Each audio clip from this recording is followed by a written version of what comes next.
Hello, everyone, and welcome back to Nightmare Narratives. I can picture some of you already in bed, maybe some of you just getting home from work. Wherever you are, whatever time it is, I'm glad you're here. If this helps you relax or sleep, please like and subscribe. It means a lot. Now let's get you comfortable, and I'll tell you tonight's story. My name is Solomon McKinney, but everybody calls me Saul. I've been a forest ranger for 21 years now, working the Jefferson National Forest here in Virginia. Before that, I spent 15 years underground in the coal mines until black lung started eating away at what was left of my breath. That's when I figured fresh mountain air might do me some good. People think being a ranger is all about campfires and lost hikers. Truth is, half my job involves old mining sites scattered through these mountains, like scars that won't heal. Most folks don't know there's over 300 abandoned mines in my section alone. Every few months I have to check on them, make sure nobody's fallen down a shaft or gotten themselves lost in the tunnels. I never believed in mine spirits. 21 years underground teaches you that weird noises are just settling rock, and strange air currents are physics, not phantoms. When old-timers talked about mines that breathed or tunnels that whispered, I figured it was just bad air making them hear things. Methane can make a man see all kinds of crazy stuff. But that was before August of 1967, before Devil's Backbone Ridge, before I learned that sometimes the dead don't stay buried. It started with a phone call from the Geological Survey Office in Richmond. They'd been out measuring ground stability for the new highway they wanted to put through Clinch Mountain. Standard work, nothing unusual. But their report mentioned something that made my boss send me out for a look. "Saul," he said, sliding the paper across his desk, "take a read of this." The report was all technical language, but one line jumped out at me. Observed regular atmospheric pressure fluctuations at abandoned mine site, consistent with large-scale air displacement occurring approximately every 45 seconds. I looked up at him. Air displacement? That's what they said. Like, if something down there is breathing. The mine they were talking about sat deep in the mountains, about 20 miles from the nearest town. I'd been there twice before over the years, just routine safety checks. Devil's Backbone Ridge, they called it, and for good reason. The terrain was so rough that even the deer trails seemed to go around it instead of through it. This particular mine dated back to the 1890s, when coal companies were pulling black gold out of every mountain in Virginia. The work was dangerous back then, more dangerous than anyone wanted to admit. Cave-ins, gas explosions, floods, the mountains claimed their share of miners. I drove out there on a Tuesday morning in August, when the heat was already making the asphalt shimmer like water. My truck climbed the winding mountain road past stands of oak and pine, the air getting cooler as I gained elevation. But when I reached the mine site, something felt wrong. The first thing I noticed was the silence. No birds singing, no insects buzzing, no squirrels chattering in the trees. Just an odd quiet that seemed to press against my ears. Even the wind had stopped. The mine entrance was just like I remembered, a black hole carved into the mountainside, surrounded by rotting timber supports and rusted equipment left behind decades ago. The company had strung chain link across the opening back in the 50s, but time and weather had torn gaps in the fence big enough for a man to walk through. I checked my equipment: gas detector, helmet lamp, rope, first aid kit. Everything a ranger needs for underground work. I'd done this inspection dozens of times at other sites. Walk in far enough to make sure the supports were holding, check for any signs of recent activity, fill out the paperwork, and go home. But as I approached the entrance, I heard it. A low, rhythmic sound, like wind moving through a tunnel. Except thus. Here was no wind. The air around me was perfectly still, heavy with August humidity. Yet from somewhere deep in the mine, air was moving in and out, steady as a sleeping person's. Breathing. I stopped at the entrance and listened. The sound came every 45 seconds or so, just like the survey team had reported. A slow inhale, then a pause, then a long exhale that stirred the dead leaves scattered around the mine opening. I'd worked underground long enough to know about air currents, temperature changes, barometric pressure, thermal currents. All of that could move air through a mine. But this was different. This had a rhythm, a pattern that felt almost alive.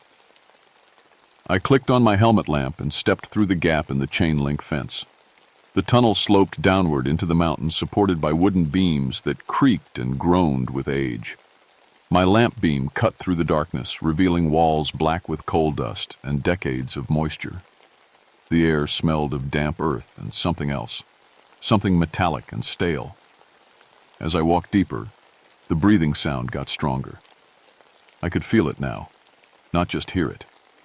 A gentle push of air against my face during the exhale, then a subtle pull during the inhale, like the mountain itself was drawing breath.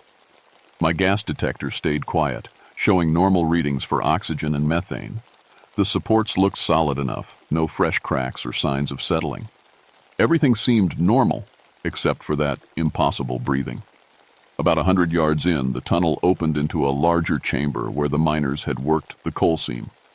Old rail tracks ran along the floor, and rusted mining carts sat abandoned in the corners. This was as far as I usually went on these inspections, far enough to check structural integrity without taking unnecessary risks. But today, I wasn't alone. "Hello?" a voice called from deeper in the mine. "Is someone there?"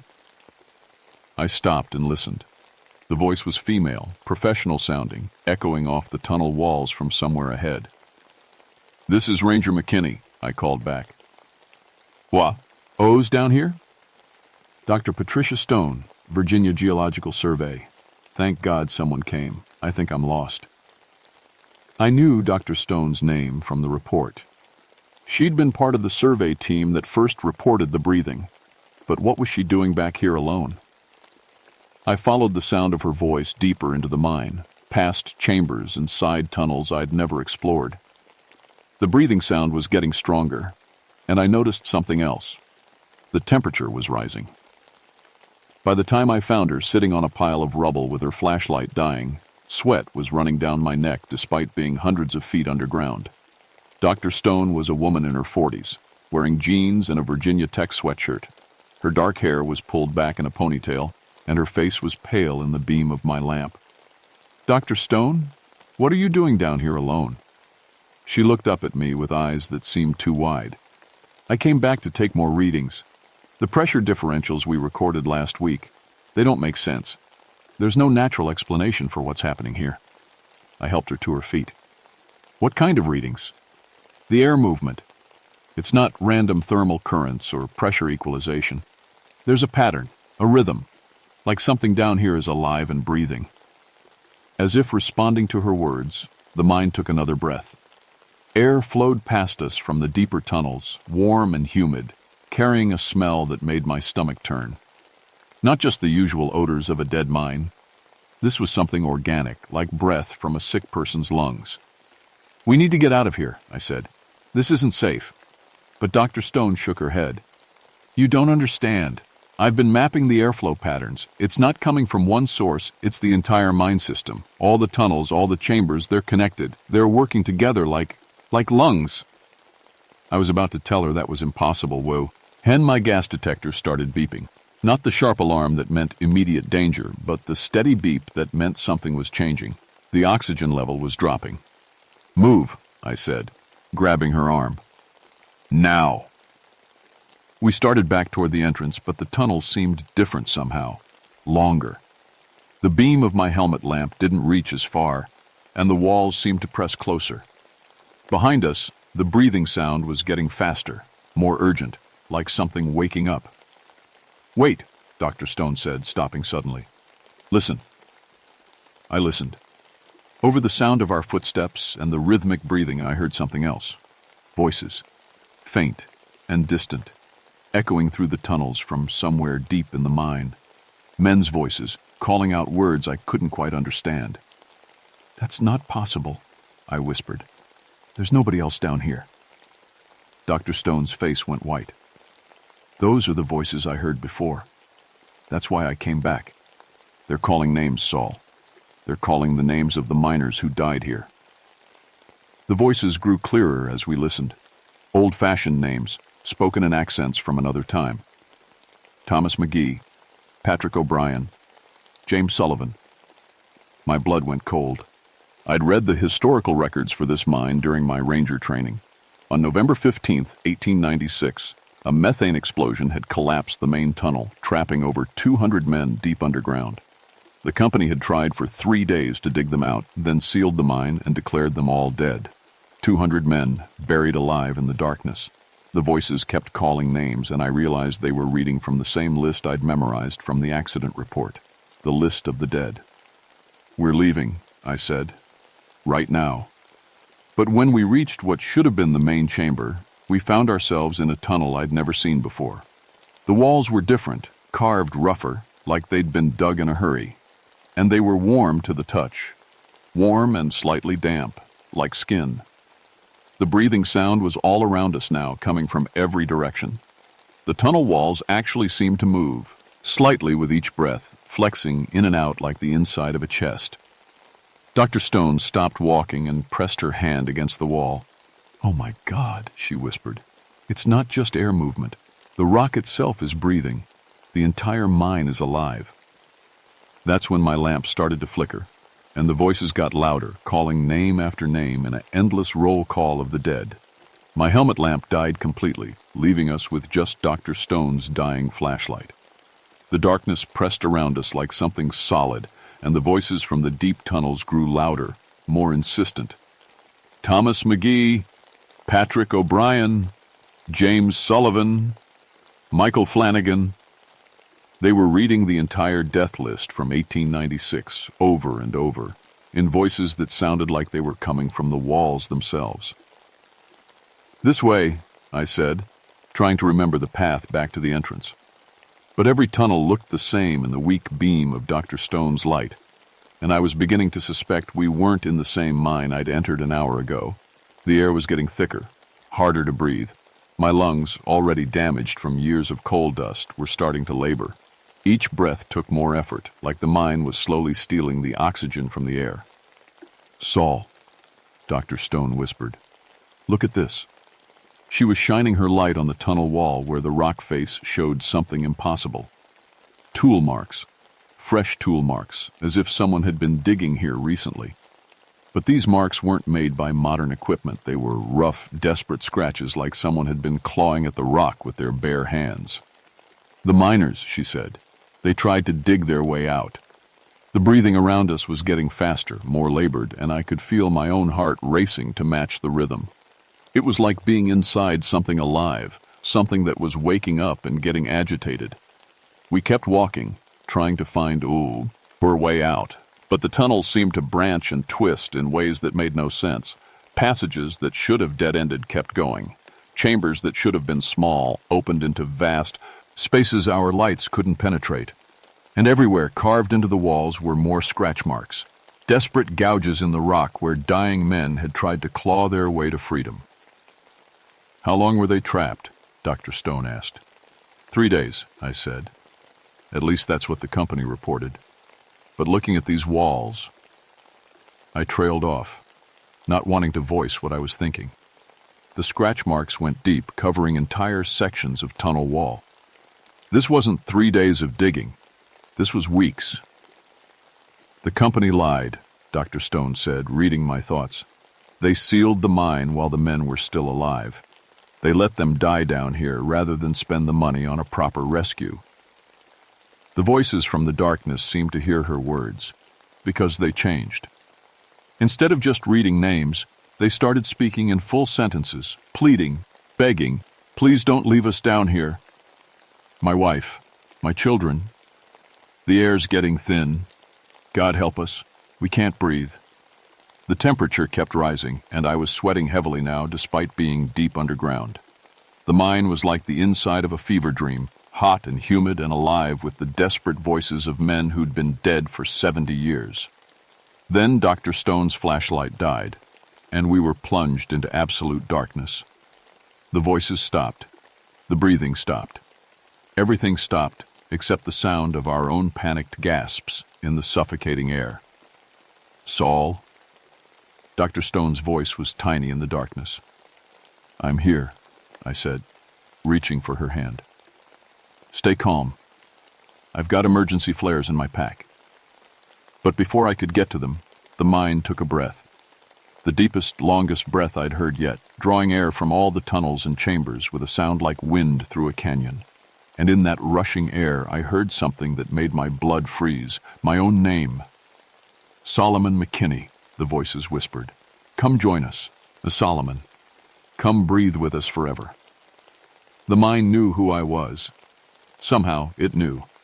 Light suddenly blazed around us, but not from any flashlight. The tunnel walls were glowing with a sick, phosphorescent glow like the inside of a dying star. And in that strange light, we could see them. The miners. They stood in the tunnels around us, dozens of them, wearing the clothes they'd died in 70 years ago. Their faces were black with coal dust, their eyes hollow and desperate. They reached toward us with hands that passed through the air like smoke. Don't let them seal us in again, one of them pleaded. Don't let them forget us. Dr. Stone screamed, but no sound came out. The mine was stealing the air faster now, pulling it from our lungs with each impossible breath. I could feel my chest burning, my vision starting to go dark around the edges.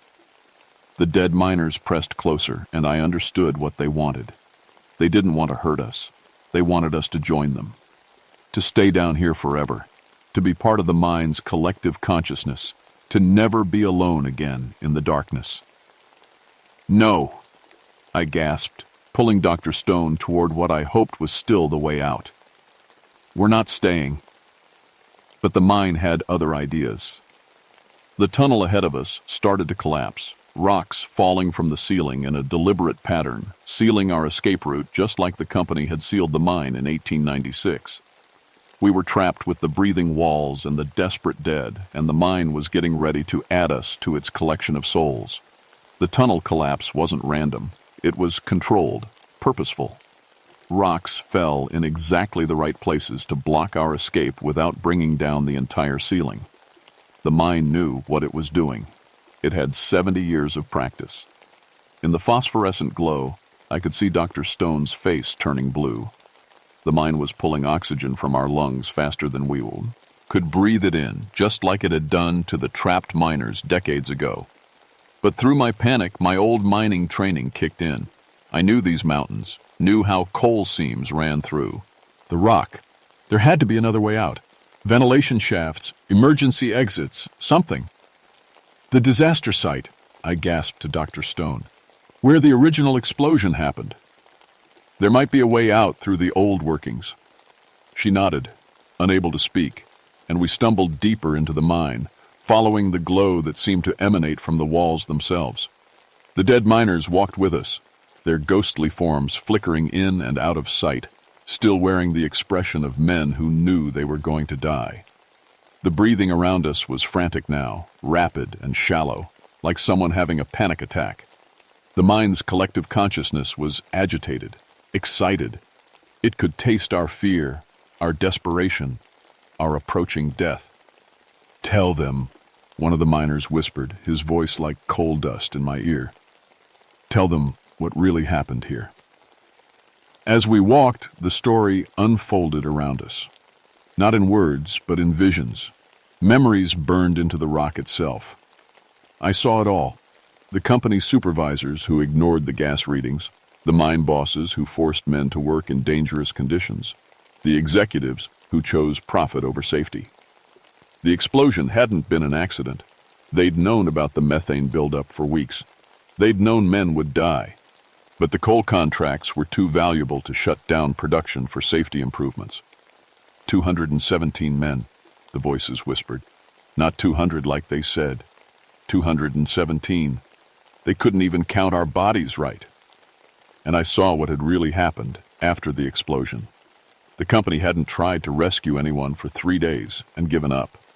They'd tried for less than 6 hours, then made the decision to seal the mine and write off the losses. It was cheaper to pay death benefits to some of the families than to mount a proper rescue operation. The men hadn't died in the explosion. They'd died slowly over weeks, trapped in the darkness as their air ran out and their food disappeared. Some had gone mad. Others had tried to dig their way out with their bare hands until their fingers were bloody stumps. A few had tried to comfort their friends as the life left their eyes. And when the last miner had drawn his final breath, their collective rage and despair had soaked into the mine itself, turning it into something alive, something that remembered.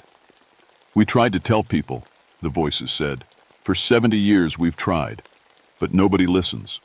Nobody cares about dead miners." We reached the original disaster site, a vast chamber where the main coal seam had been.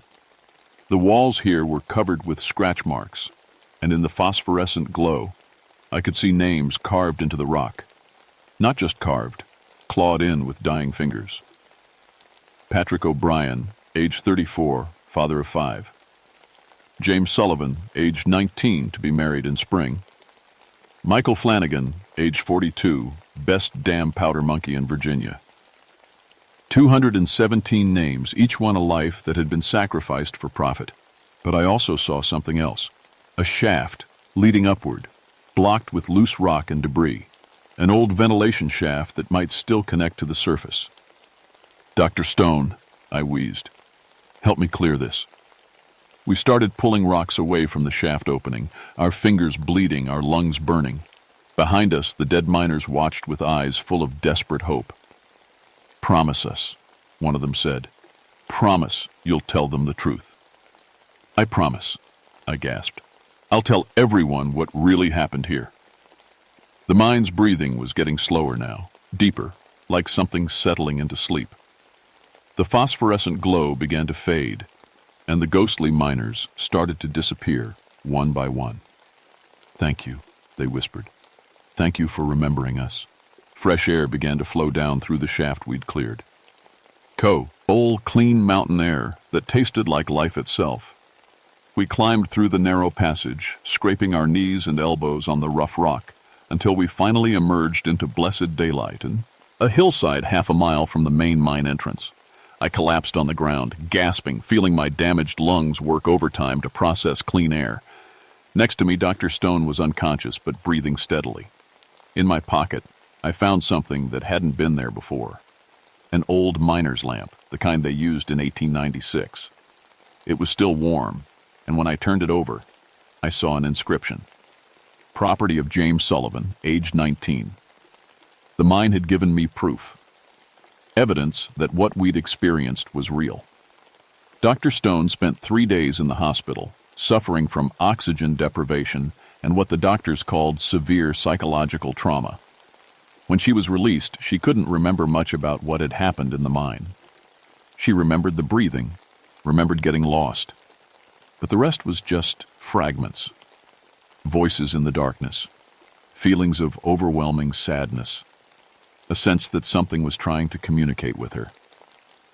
I never told her about the miners we'd seen, or the true story they'd shared with us. She had enough to deal with just recovering from the physical effects of our underground ordeal. But I kept my promise. I spent the next 6 months researching the 1896 disaster, digging through old newspaper archives and company records. What I found confirmed everything the miners had shown me. The company had known about the gas buildup. They'd ignored safety protocols. And when the explosion happened, they'd written off the trapped men rather than spend money on a proper rescue. The official death toll was indeed wrong. Through census records and family histories, I identified 217 men who'd been working in the mine that day, not the 200 the company had reported. 17 families had never even been notified that their fathers and sons were dead. I wrote a report detailing my findings and sent it to newspapers, historical societies, and government agencies. Most ignored it, but a few picked up the story. Slowly, the truth began to emerge. The State Historical Commission agreed to place a memorial marker at the Devil's Backbone Ridge mine site. All 217 names were engraved on a granite stone, along with the true story of their deaths. The mine entrance was properly sealed with concrete, and the entire area was declared a historical site. For me, the experience changed everything. I couldn't go underground anymore. Even the thought of entering a cave or tunnel sent me into panic attacks. My damaged lungs got worse, as if breathing that supernatural air in the mine had awakened the black lung disease that had been dormant for years. I took early retirement from the Ranger Service and became an advocate for mine safety and workers' rights. I testified before congressional committees about the dangers of abandoned mines and the need for proper safety oversight. I spoke at mining conferences about the human cost of cutting corners on safety. But most importantly, I made sure people remembered the men who died at Devil's Backbone Ridge.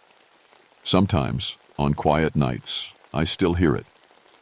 The sound of breathing underground, coming from other abandoned mines scattered through these mountains.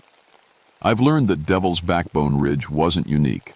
There are dozens of disaster sites where men died forgotten deaths, where corporate negligence created tragedies that were then covered up or ignored.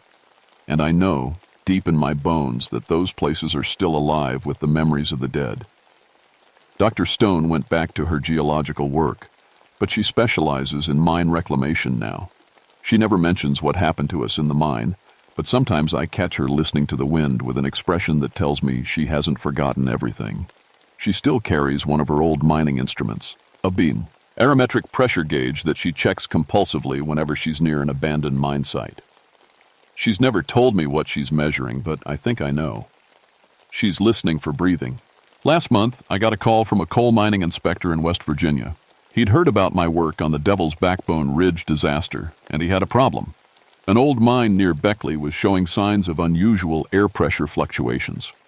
The locals said they could hear voices coming from underground.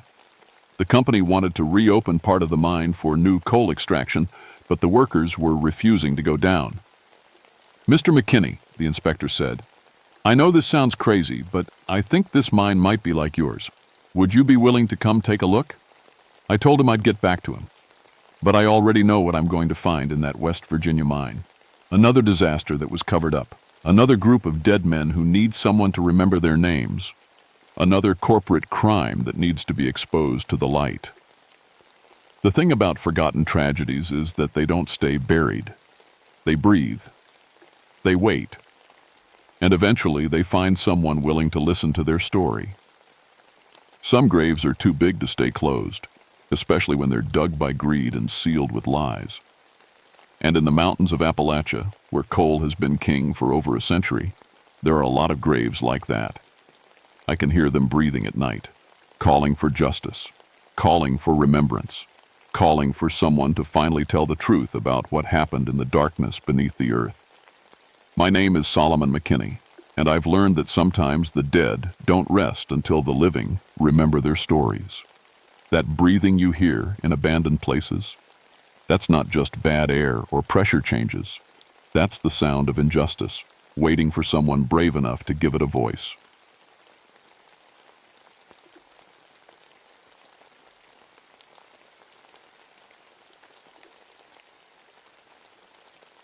My name is Elijah Driscoll, but everyone calls me Eli.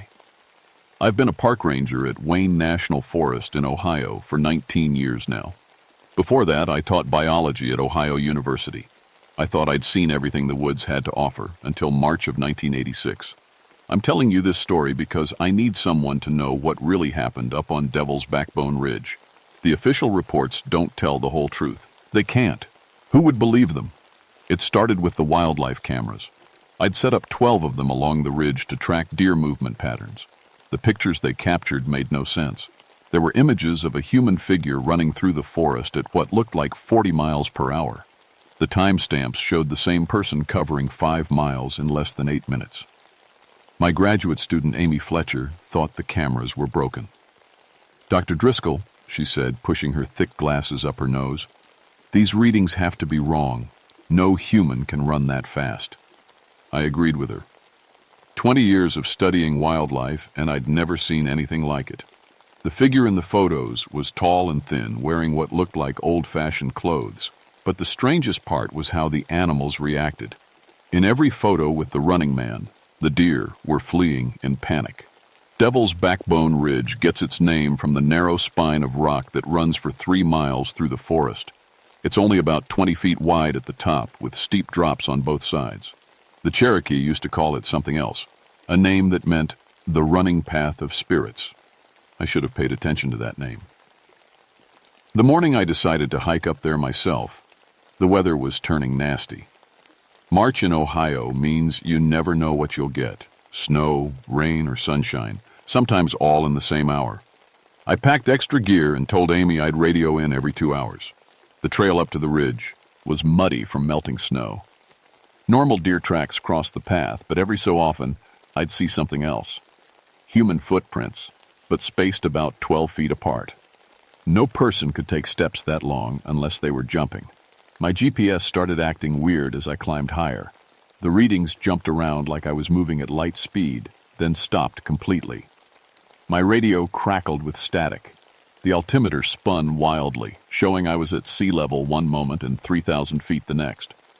When I reached the top of Devil's Backbone, the forest went dead quiet.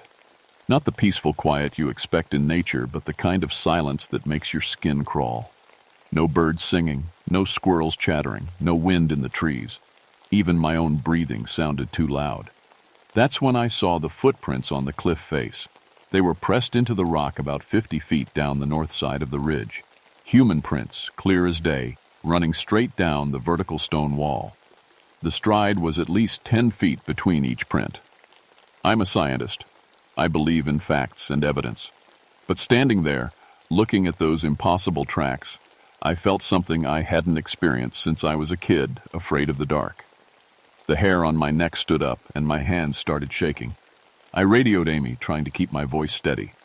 "Base camp, this is Eli. I'm seeing some unusual track formations up here." Static. Then her voice came through, faint and distorted. "Dr. Driscoll, you're breaking up. Did you say tracks?" "Human tracks, but they're..." The radio went dead. I tried again, but got nothing but silence. The trees around me seemed to press closer. Somewhere in the distance, I could swear I heard the sound of bare feet slapping against rock, getting closer. I spent the next hour trying to get my radio working and documenting the strange tracks with my camera. The 35mm film wouldn't lie, even if the equipment was going haywire. But as I worked, I couldn't shake the feeling that something was watching me. The sound of running feet kept echoing off the ridge walls. Sometimes it seemed far away, sometimes close enough that I'd spin around expecting to see someone. But the ridge was empty, except for me. That's when I found the first piece of real evidence. Hidden under a pile of leaves near the edge of the cliff was an old leather journal wrapped in oilcloth to protect it from the weather. The pages were yellow and brittle, but the writing was still clear. It was dated 1794, written by a French fur trader named Jean-Baptiste Moreau. The entries started normal enough. Weather reports, animal sightings, plans for trap lines. But as I read deeper, the tone changed. November 15th. The Shawnee say I should not run the ridge paths. They speak of spirits who guard the ancient ways. I told them I fear no ghosts, only the coming winter.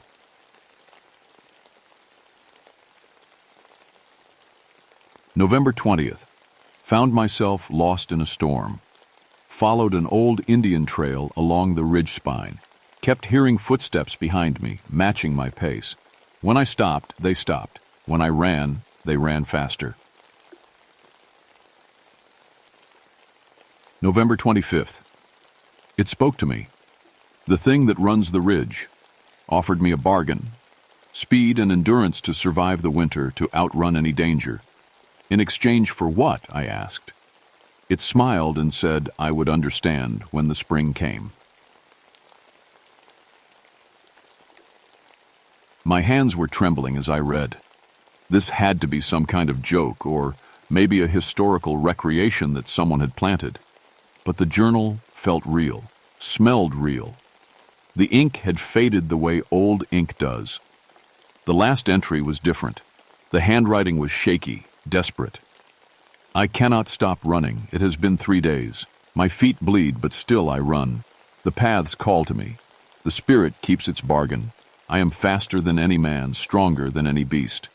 But I understand now. The price was everything else. I will run these paths forever. I was so focused on reading that I almost missed the sound of someone climbing up the trail below me.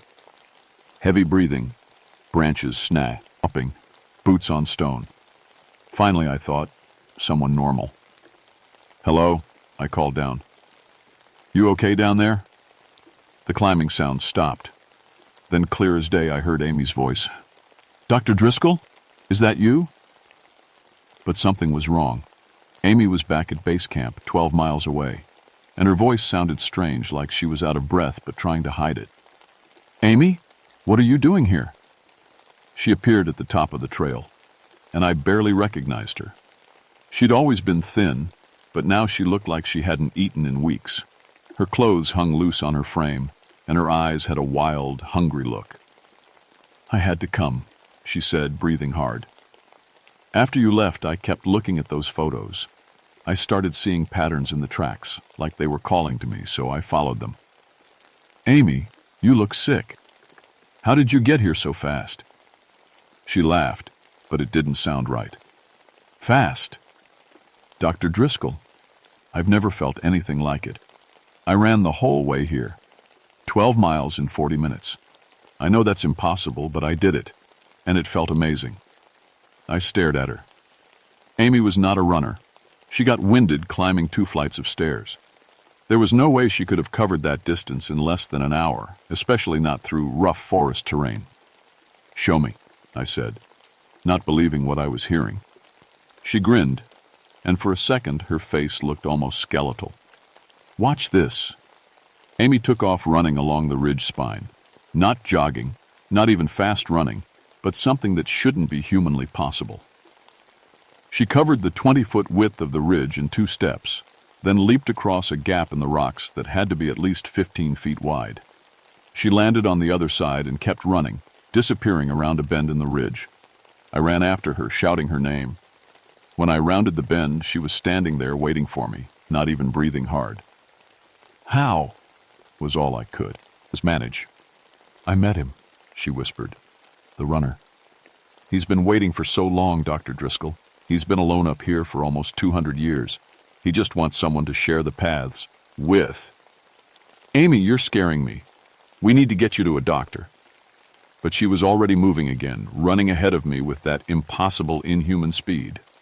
Every few seconds she'd stop and look back, like a dog wanting me to follow. I tried to keep up, but normal human legs weren't built for this kind of terrain at this pace.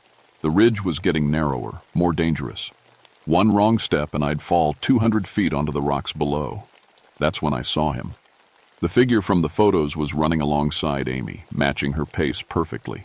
He was tall and gaunt, wearing the rotted remains of what looked like colonial-era clothes. His feet were bare, and I could see that they were worn down almost to the bone. But he never slowed down, never showed any sign of pain. When he turned to look at me, his eyes were wild and desperate, like a trapped animal that had been suffering for years. Please, he called out in a voice that sounded like wind through dead trees. She understands. She knows the joy of the endless run. You can know it too. Amy stopped and turned back to me. He's right, Dr. Driscoll. This feeling, this power, it's incredible. You could have it too. We could all run together. I backed away from both of them. Everything in my scientific training told me this was impossible, but I was seeing it with my own eyes.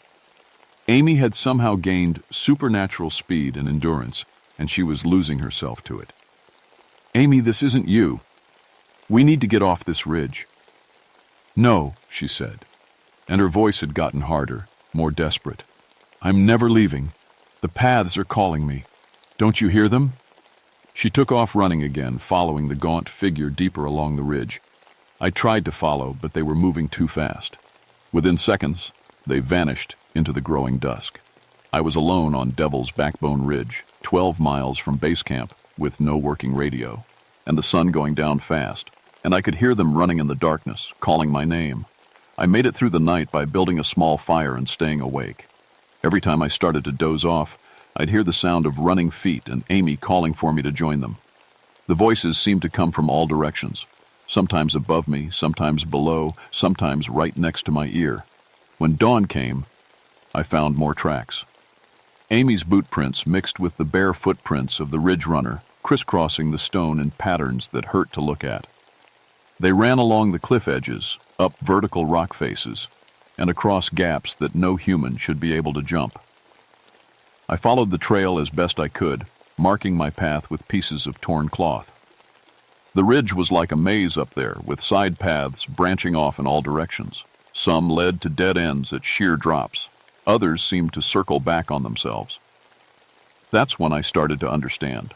These weren't random trails. They were the old Cherokee running paths that the journal had mentioned. Ancient routes used by Native American messengers to carry news across the mountains.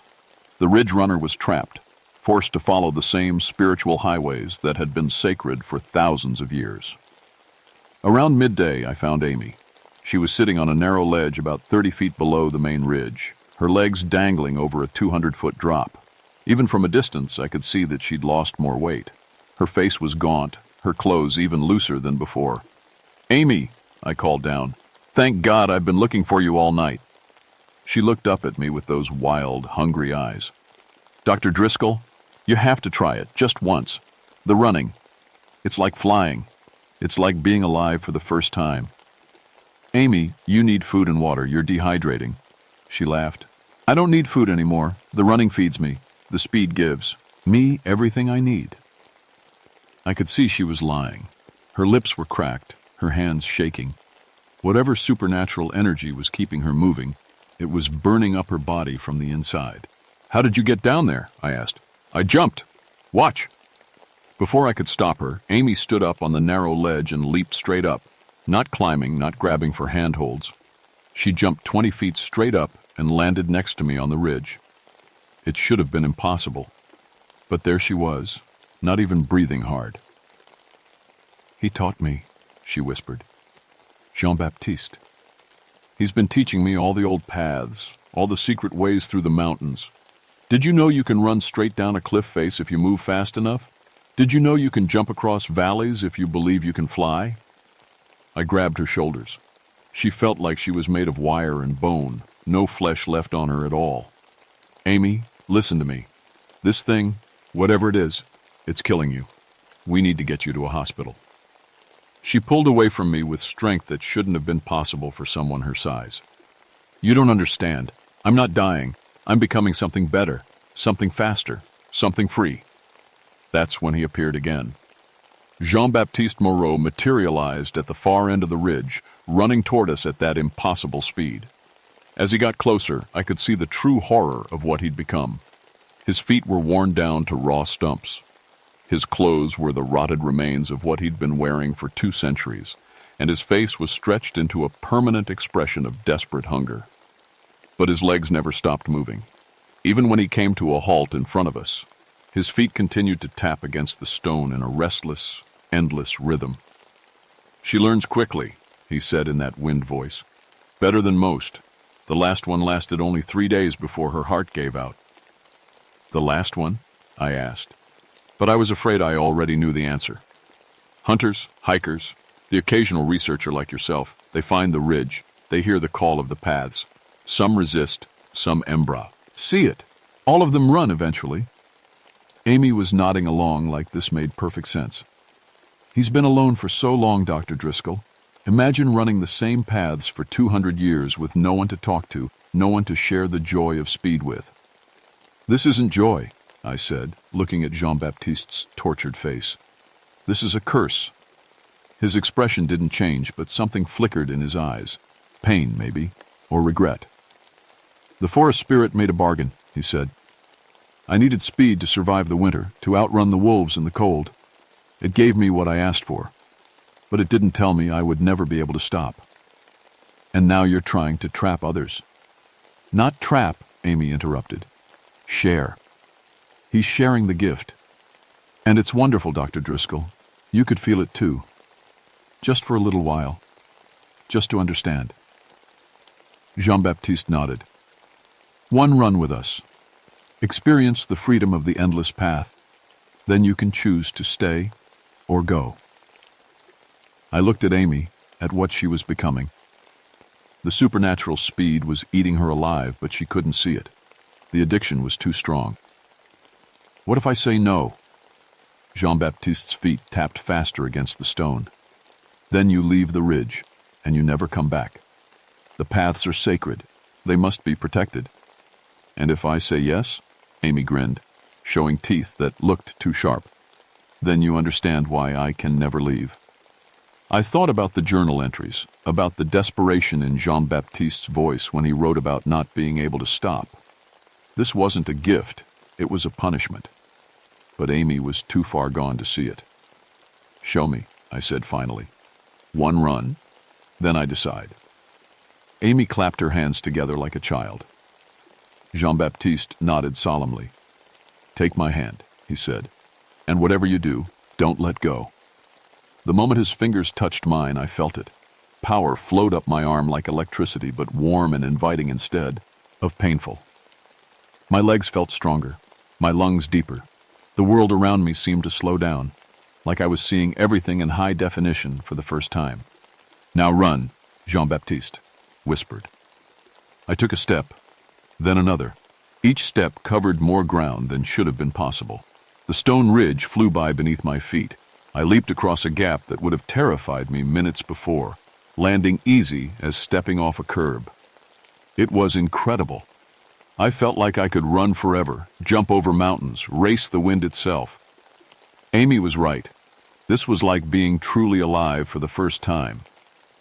But as we ran, I started to notice things. The hunger in Jean-Baptiste's eyes never went away. Amy's breathing was getting more desperate even as she ran faster, and I could feel something else in the power flowing through me.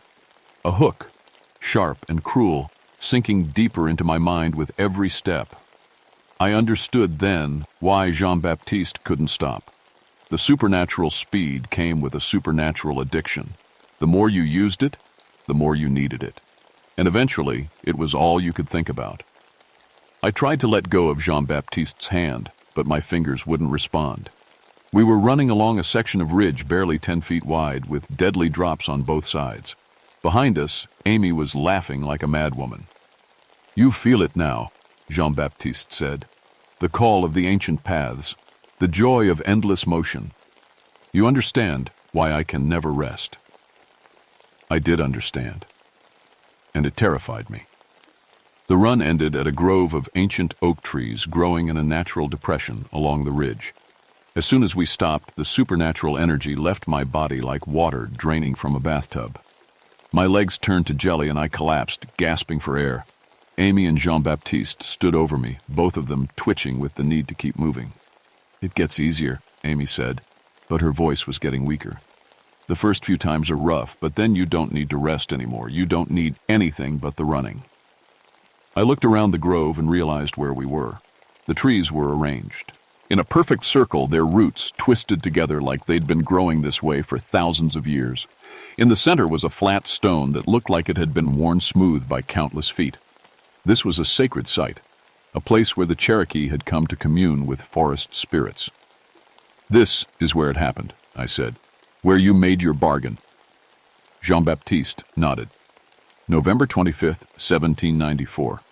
I was lost in a blizzard, half frozen, certain I would die on these mountains. That's when it appeared." The air in the grove began to shimmer, like heat waves rising from summer pavement. But this was March, and it was barely 40 degrees. "You called it back," I whispered. "By bringing people here, by sharing the curse, you're keeping it connected to this place." "I didn't mean to," Jean-Baptiste said, but his voice was uncertain.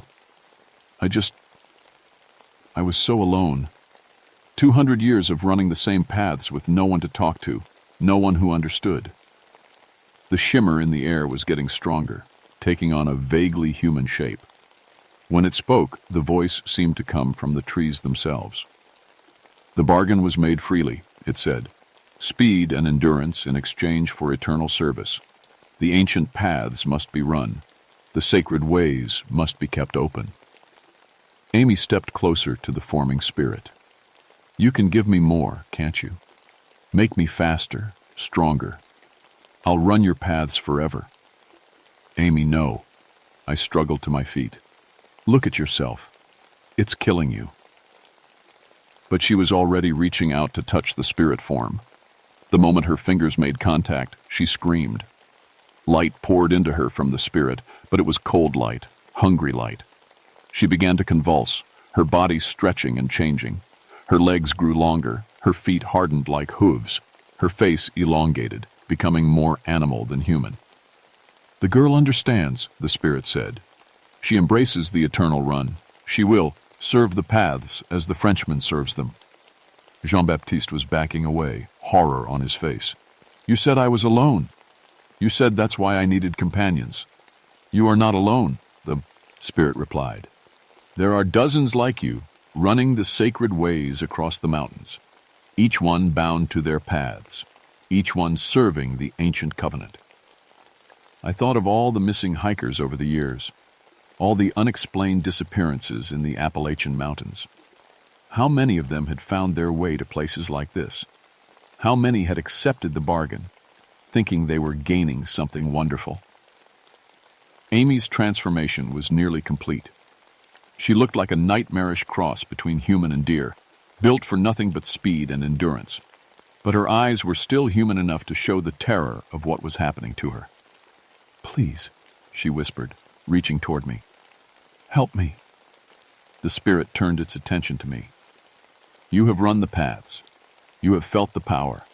Choose now. Join them willingly, or be bound against your will." I looked at Amy, at Jean-Baptiste, at the ancient stone worn smooth by centuries of sacred rituals. The Cherokee had known about this spirit, had respected it, and feared it in equal measure.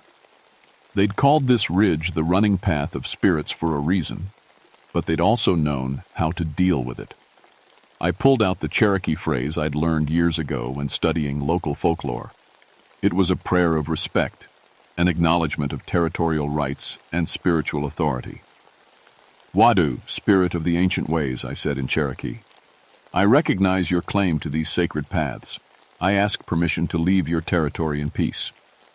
The spirit form wavered, surprised. "You speak the old tongue."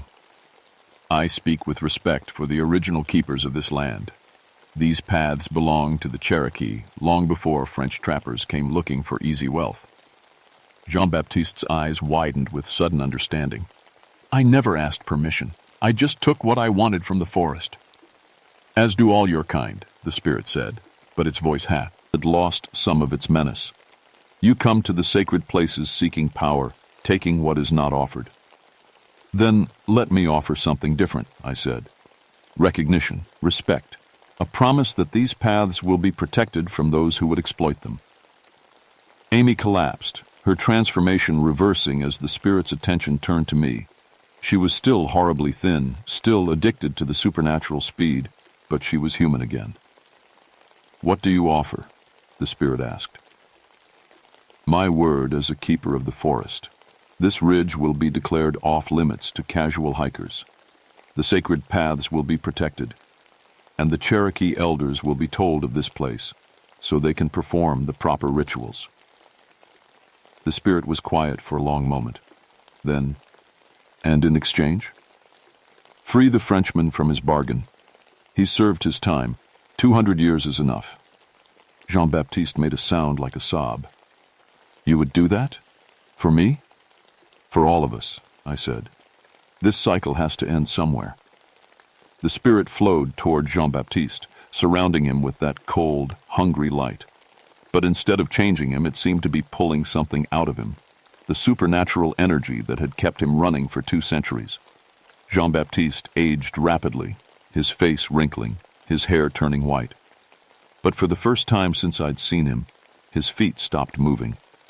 He stood perfectly still, tears streaming down his ancient face. "I can rest," he whispered. "After so long, I can finally rest." He crumbled to dust, but he was smiling as he fell apart. The spirit turned back to me. "The bargain is changed. The paths will be protected through respect rather than fear. But the girl..." Amy was trying to stand, but her body was still fighting the addiction to supernatural speed.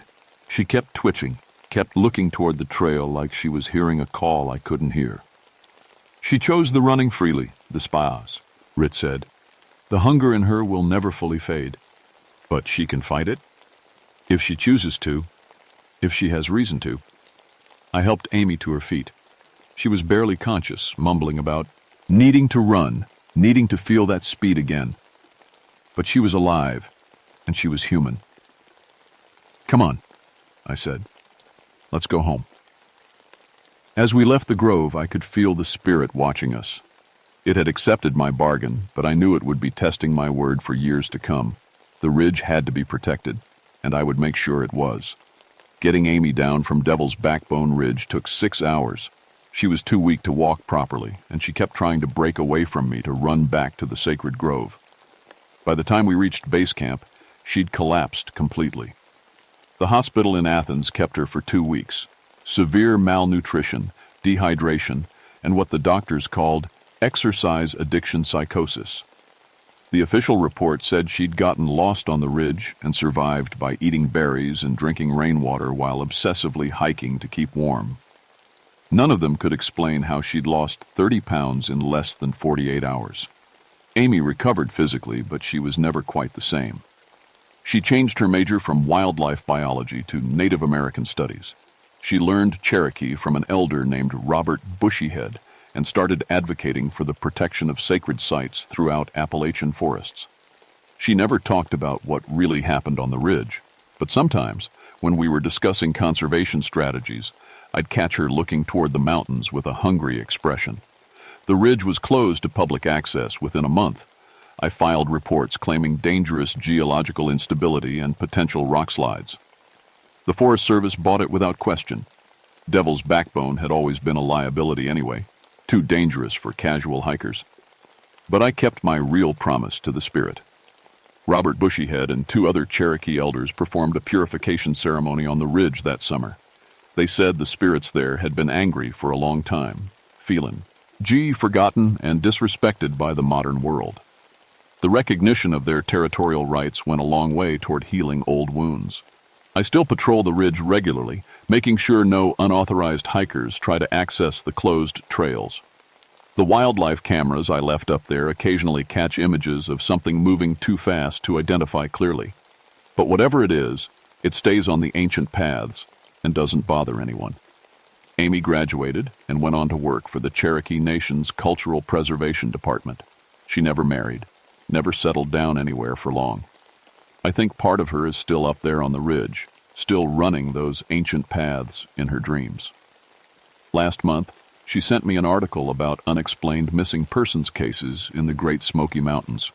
7 hikers over the past year, all experienced runners, all disappeared near areas that the Cherokee consider sacred.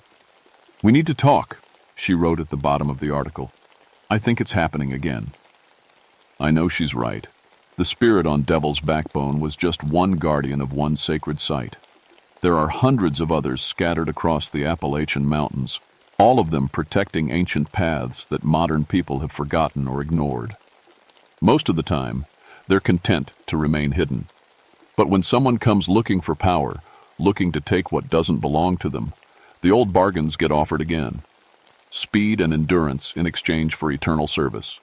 The freedom of the endless run in return for never being able to stop. Some people think it sounds like a good deal. They're wrong. If you're ever hiking in the mountains and you find yourself on a trail that doesn't appear on any map, if you see footprints spaced impossibly far apart, if you hear the sound of bare feet running on stone when there's no one else around, turn back. Turn back before you meet something that has been running the same paths for longer than you can imagine. Turn back before you hear the offer that sounds too good to refuse.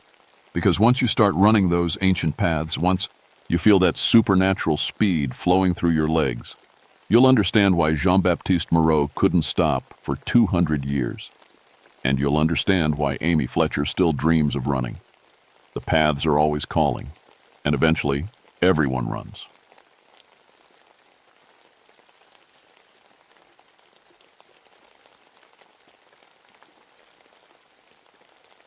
My name is Jeremiah Whitfield, but everyone calls me Jerry.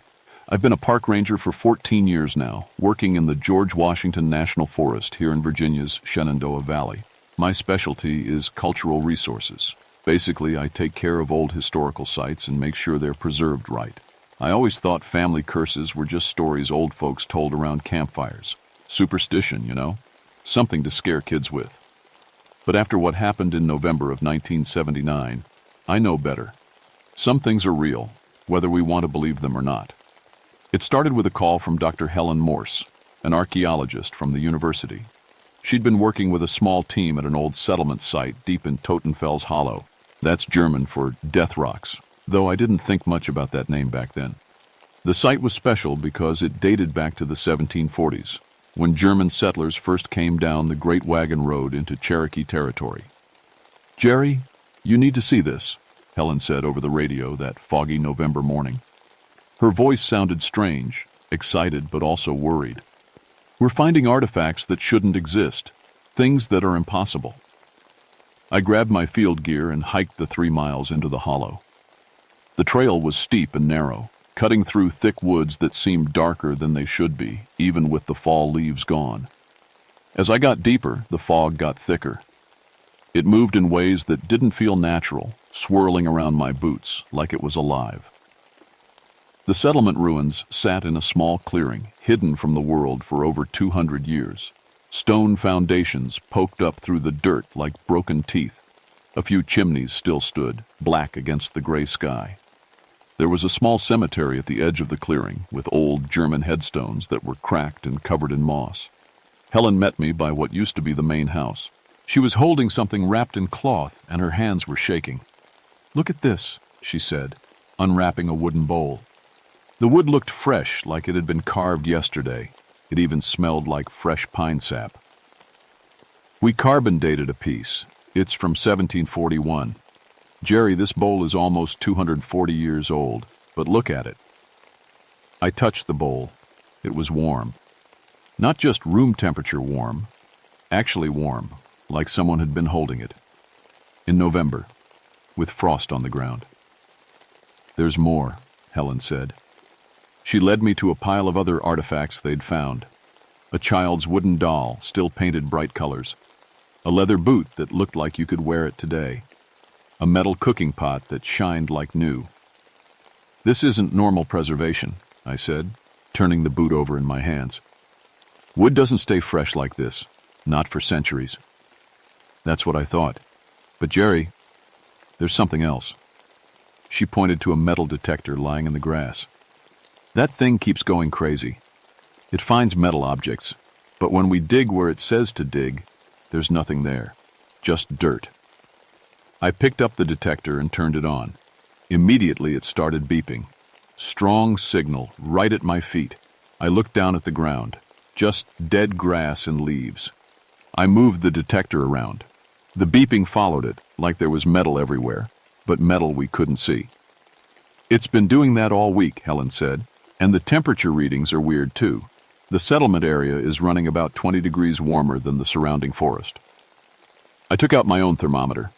She was right. It was 35 degrees in the woods, but 55 degrees standing among the ruins. No reason for it. No underground springs, no protected hollow effect. Just warm ground in a cold forest. That's when I first heard it, a sound like someone chopping wood, echoing from the empty clearing. I looked around, but there was nobody there. Just Helen and me in the silent ruins. "You heard that too?" Helen asked. I nodded. The chopping sound came again, followed by what might have been a woman's voice calling in a language I didn't recognize. Then silence. The fog was getting thicker.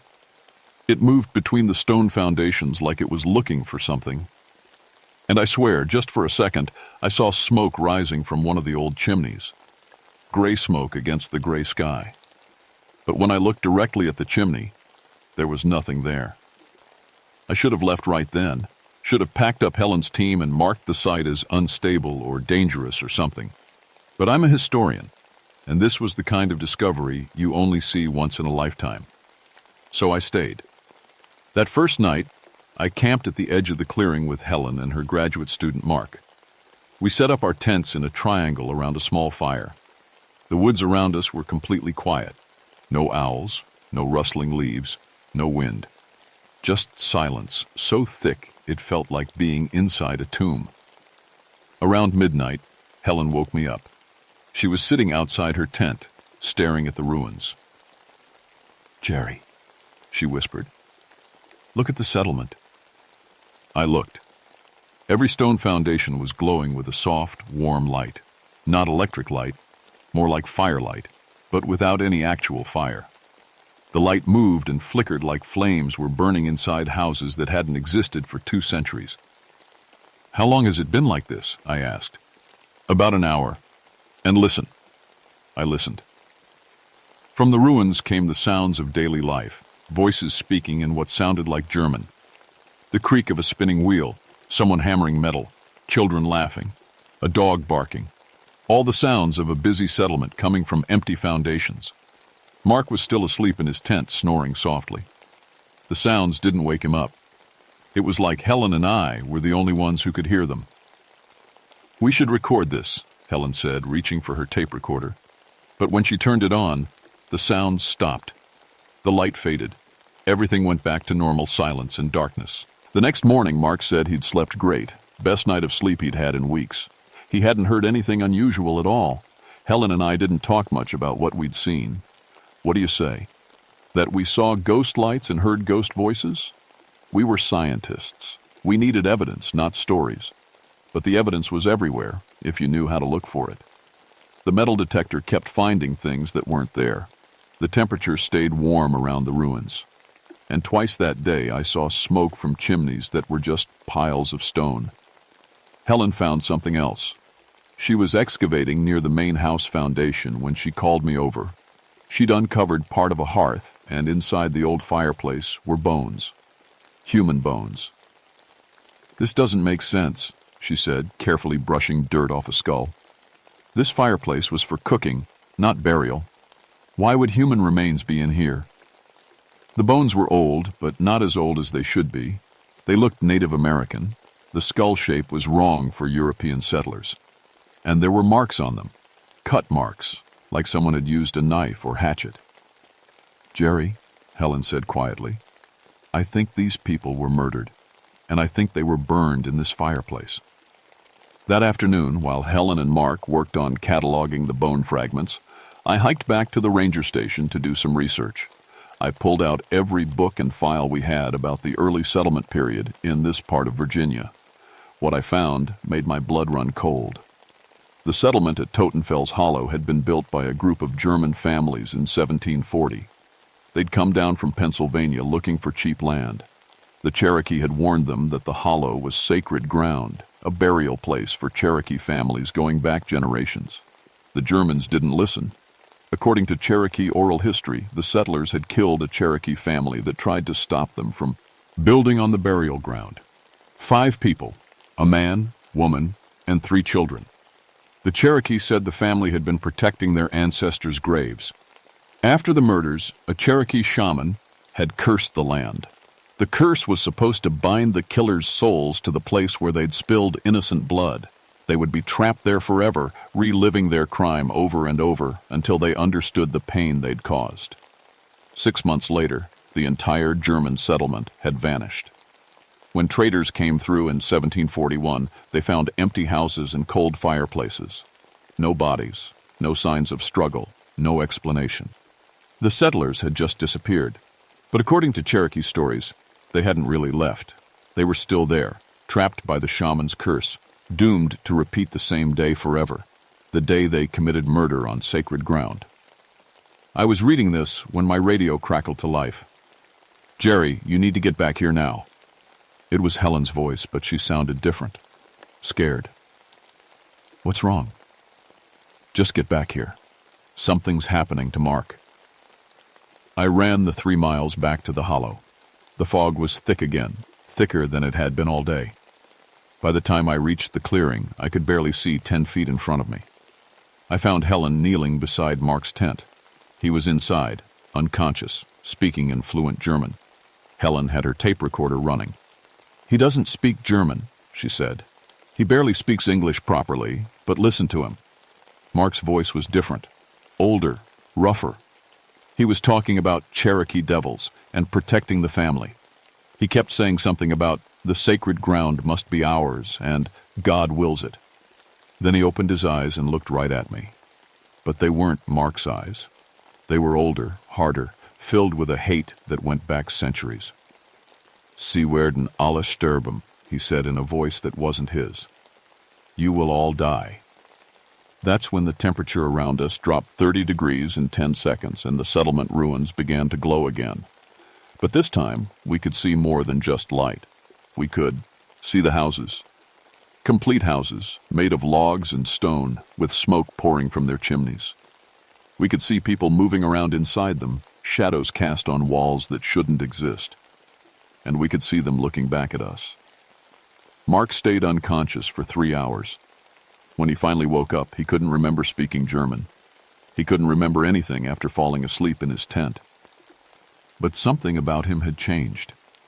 His eyes kept darting around the clearing like he was seeing things that weren't there. And twice I caught him muttering in German under his breath.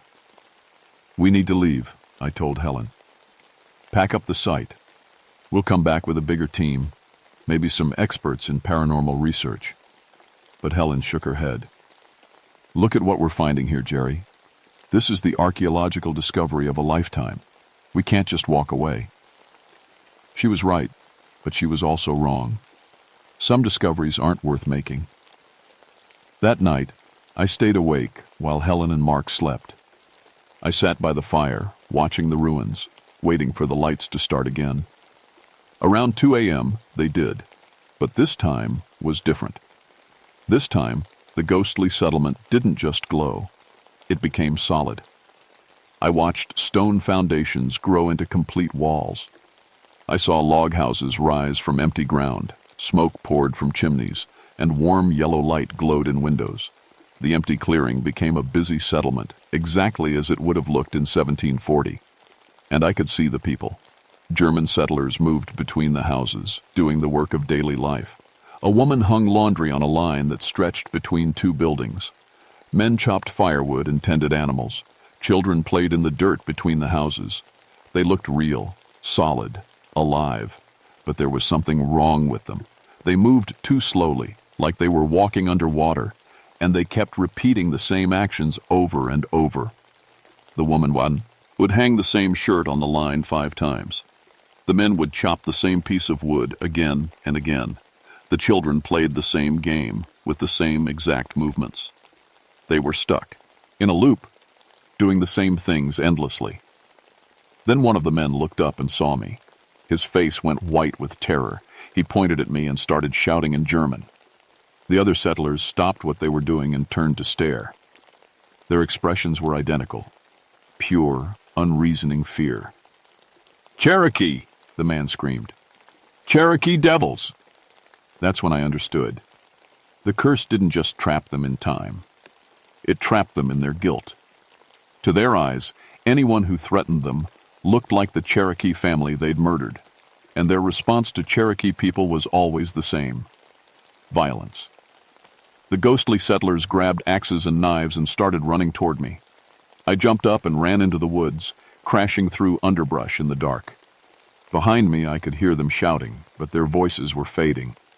When I looked back, the settlement was dark again, just empty foundations and cold chimneys. I found Helen and Mark's tents torn to pieces. Helen was gone. Mark was lying unconscious in the ruins of his tent, bleeding from a cut on his forehead. I shook him awake. "Where's Helen?" "She went into the settlement," he said in that strange, older voice. "She went to join her people." "What people? What are you talking about?" But Mark just smiled and closed his eyes. I searched the ruins with my flashlight. No sign of Helen anywhere. But near the main house foundation, I found her notebook. The last entry was written in German, in handwriting that wasn't hers. I couldn't read German, but I recognized one word that appeared over and over: Cherokee. Dawn was breaking when I heard Helen's voice calling my name. I followed the sound to the old cemetery at the edge of the clearing. She was standing among the German headstones, but she looked wrong. Her clothes were different, older, like something from the 1700s. Her hair was pulled back in a style that belonged to another century. "Jerry," she said, but her voice had a German accent. "Mein lieber Jerry, you must help us." "Helen, what happened to you?" "The Cherokee devils. They come in the night. They want to kill our children. We must protect the settlement." She wasn't Helen anymore. She was someone else. Someone from 1740 speaking through Helen's body. The curse had claimed her, made her part of its endless loop. Helen, you need to fight this. Remember who you are. You're Dr. Helen Morse, an archaeologist. This isn't real. But the woman wearing Helen's face just smiled. The Cherokee must die. It is God's will. She pulled a knife from her dress, an old German hunting knife that shouldn't exist. The blade gleamed in the morning light as she stepped toward me. You look like them, she said. You have their eyes. Cherokee devil eyes. I ran again. This time I didn't stop running until I reached my truck. But I couldn't leave Helen there. Whatever was happening to her, she was still my friend, still my responsibility. I drove to the nearest phone and called the Cherokee Nation headquarters in Oklahoma. I needed to understand what we were dealing with. An elderly Cherokee man named Joseph Ridge took my call. When I described what was happening at Totenfels Hollow, he was quiet for a long time. That place has been cursed for many generations, he finally said. My great-great-grandfather was the shaman who bound those murderers to the land. The curse was meant to teach them justice, but sometimes justice and revenge become the same thing. How do I stop it? You cannot stop it, but you might be able to end it. The curse will only be broken when both sides forgive, when the Cherokee spirits forgive their killers, and when the German spirits acknowledge their crime and ask for forgiveness. But how do I make that happen? You must speak for the Cherokee family that do. You must make the settlers see the truth of what they did, and you must be willing to die for that truth because they will try to kill you when you speak it. That evening I went back to Totenfels Hollow. I carried with me a Cherokee prayer that Joseph Ridge had taught me over the phone, and a bag of sacred tobacco he'd told me to scatter on the graves. The settlement was fully manifested again, glowing with that strange inner light. Helen stood in the center of the clearing, but she was surrounded by the ghostly German settlers now. They all turned to look at me as I approached. Cherokee devil, one of them hissed. You come for our children.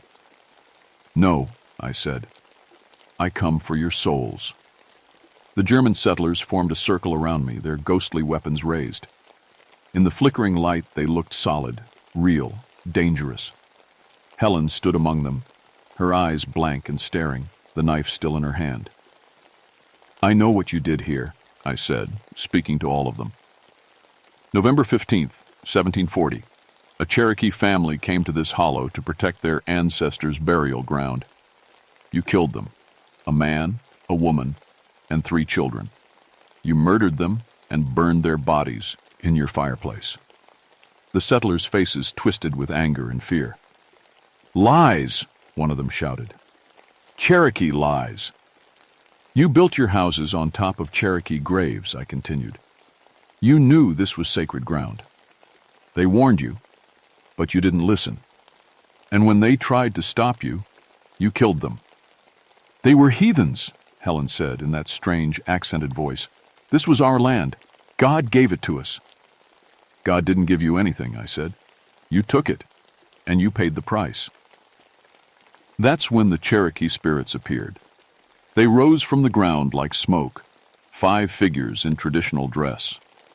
The man was tall and proud, even in death. The woman carried a baby who couldn't have been more than 2 years old. 2 older children, maybe 7 and 9, stood close to their parents.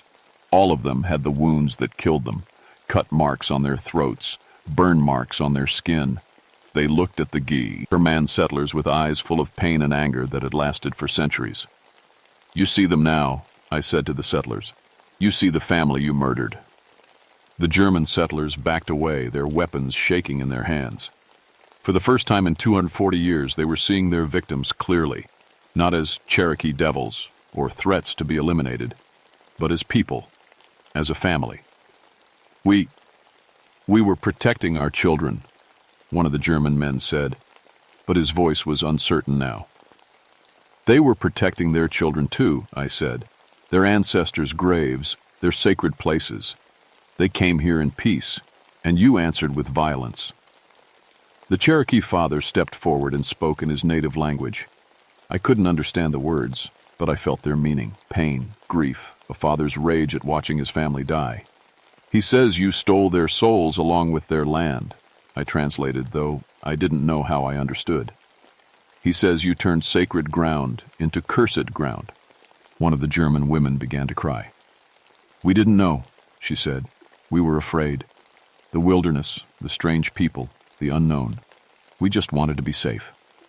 "Fear doesn't justify murder," I said. "And it doesn't justify building a settlement on someone else's graves."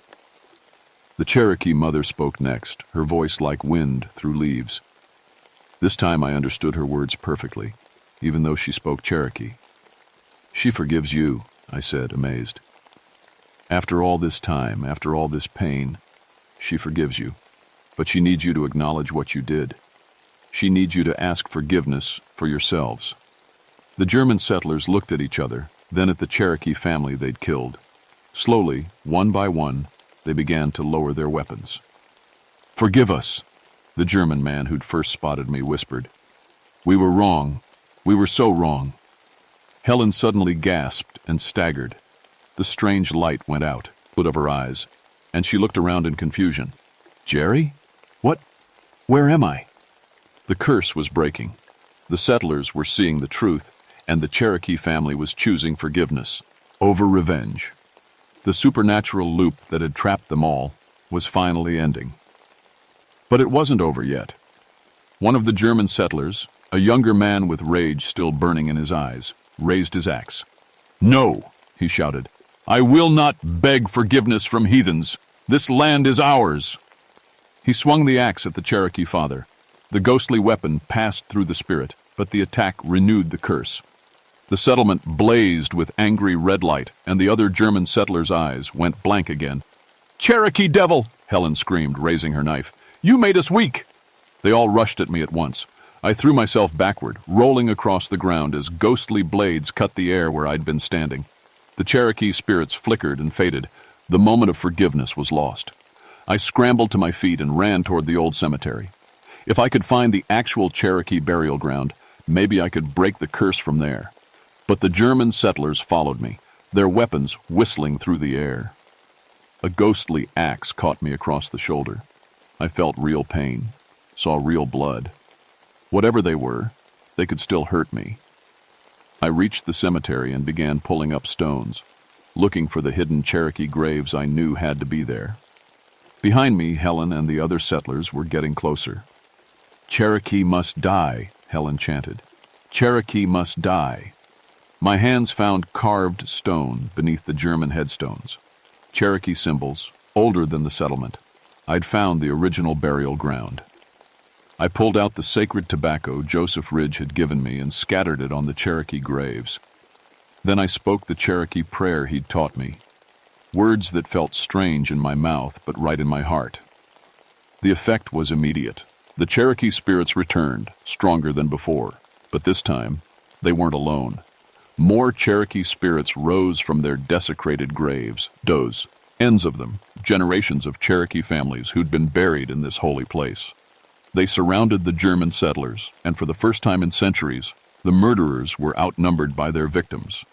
The German settlers dropped their weapons and fell to their knees. "Forgive us," they pleaded. "Please forgive us." The Cherokee spirits spoke as one, their voices like thunder and wind and flowing water. And somehow, impossibly, I understood them all. They forgave. The light faded slowly, like the sun setting after the longest day in history.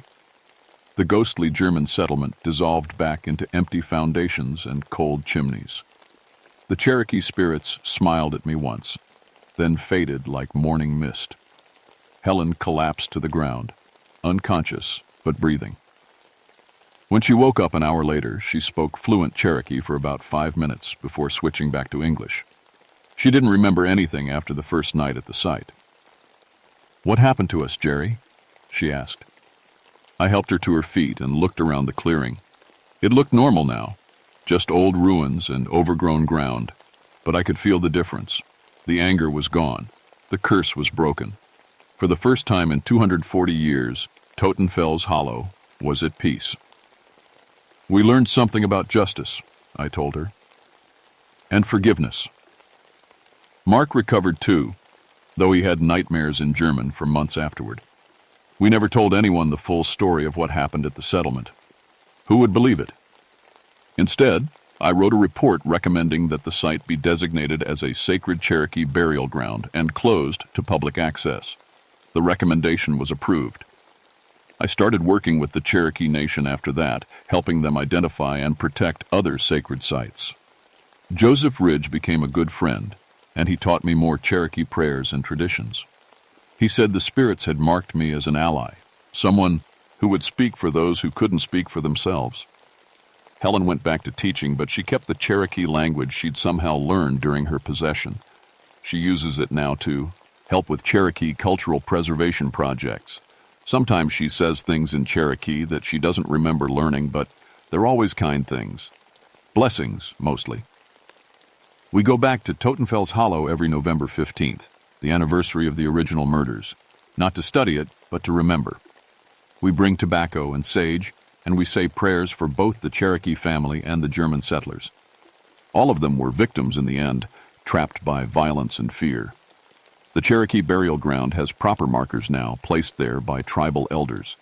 The German cemetery is maintained too, but with a plaque explaining the full history of what happened there. Both peoples are remembered, but the truth is remembered most of all. Sometimes on quiet November evenings, I think I can still hear voices in the hollow. But they're not angry voices anymore. They're peaceful voices, Cherokee and German words mixing together in the wind. The sound of people who finally learned to share the same ground. I still work as a park ranger, but I specialize in cultural consultation now, making sure that Cherokee voices are heard when decisions are made about historical sites. It's important work because the past doesn't stay buried as easily as people think. And I know now that some land remembers every drop of blood spilled on it. Some places hold on to pain and anger for centuries, waiting for someone brave enough to speak the truth and make things right. The truth isn't always comfortable, but it's the only thing that can set anyone free, the living and the dead. If you ever find yourself in a place that feels wrong, where the temperature doesn't make sense and the silence is too complete, listen carefully. The land might be trying to tell you something. And if you're smart, you'll listen with respect, not fear, because sometimes the dead are just waiting for someone to hear their story, all of their story, the parts that make heroes and the parts that make monsters, and the thin line between them that we all walk every day. That's what I learned at Totenfels Hollow. That's what the Cherokee spirits and the German ghosts taught me when they finally found peace. Some stories are too important to let die, even when they scare us. Especially when they scare us. Because the truth, no matter how frightening, is always better than the lie. Jerry Whitfield retired from the National Park Service in 1995 and now works as a cultural consultant for Cherokee Nation historical preservation projects. Totenfels Hollow remains closed to the public, but Cherokee elders conduct an annual remembrance ceremony there every November. The site is considered one of the most significant Cherokee sacred places in Virginia, and the story of what happened there in 1740 is now taught in Cherokee schools as an example of both historical tragedy and spiritual healing.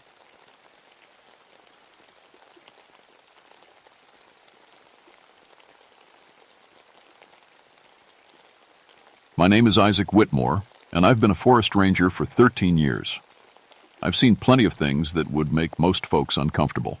Bear attacks, lost hikers, accidents that happen when people don't respect the wilderness. But nothing, and I mean nothing, prepared me for what happened in Pine Ridge Hollow back in October of 1974.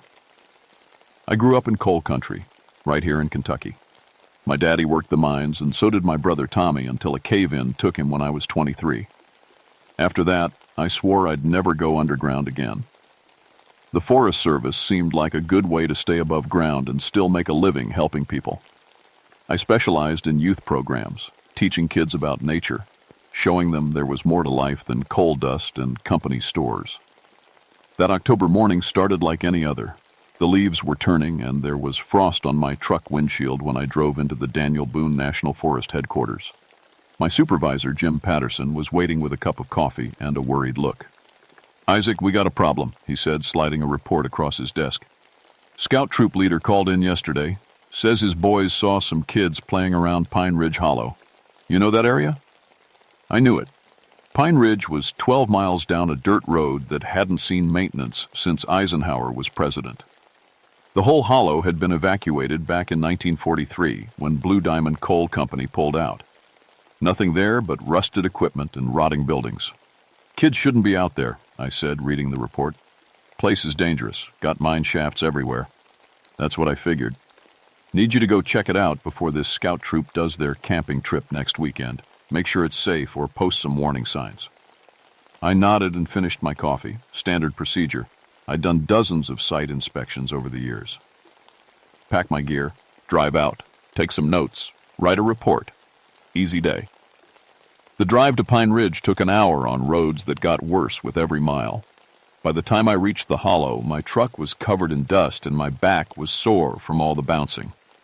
I parked at the old company gate, just 2 rusted posts and a chain that had long since broken. The first thing that hit me was the silence. Not peaceful quiet, but the kind of silence that makes your ears ring. No birds singing, no insects buzzing, no wind rustling through the trees. Just nothing. I grabbed my pack and started walking down what used to be the main road. The settlement spread out below me like a ghost town from an old Western movie. Company houses lined both sides of the road, their windows dark and empty. At the far end sat the old school building, and behind that, the mine entrance, a black mouth in the hillside that seemed to swallow the morning light. As I walked, I noticed something odd in the dust. Footprints. Small ones. Child-sized. Fresh. I knelt down and studied them. Bare feet, maybe size 3 or 4. A kid, probably 8 or 9 years old. But that didn't make sense.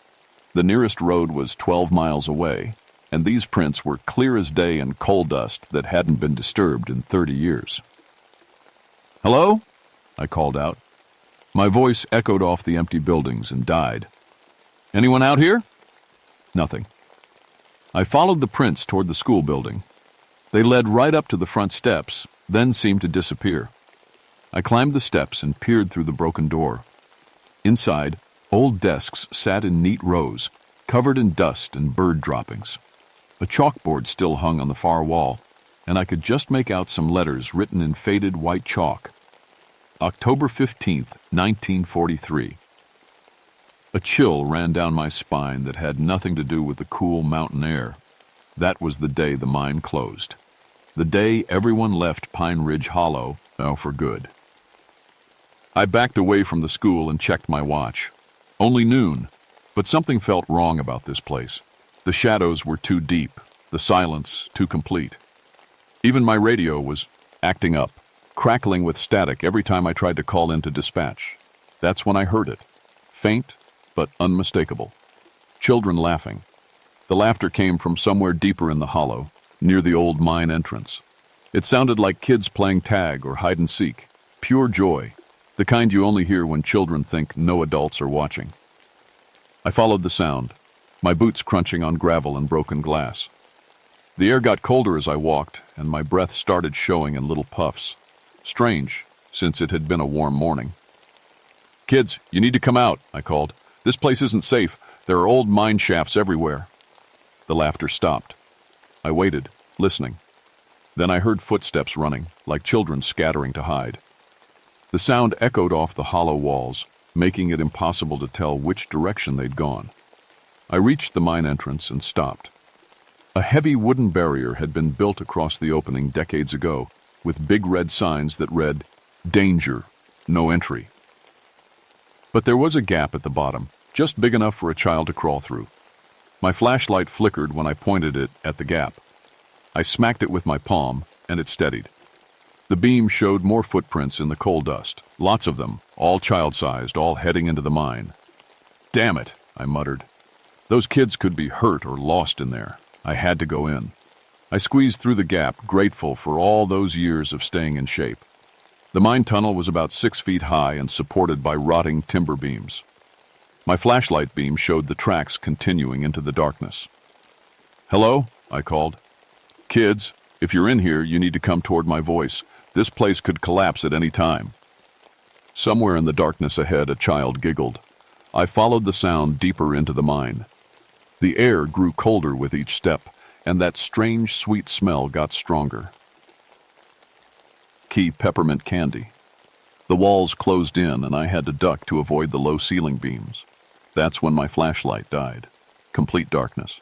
The kind of black you only find deep underground, where no light has ever been. I fumbled for my spare batteries, trying not to panic. The darkness pressed against me like something alive. A child whispered, "Mister, do you want to play with us?" The voice came from right beside me. So close, I should have been able to reach out and touch whoever spoke. But when I swept my arm through the air, I felt nothing. "Where are you?"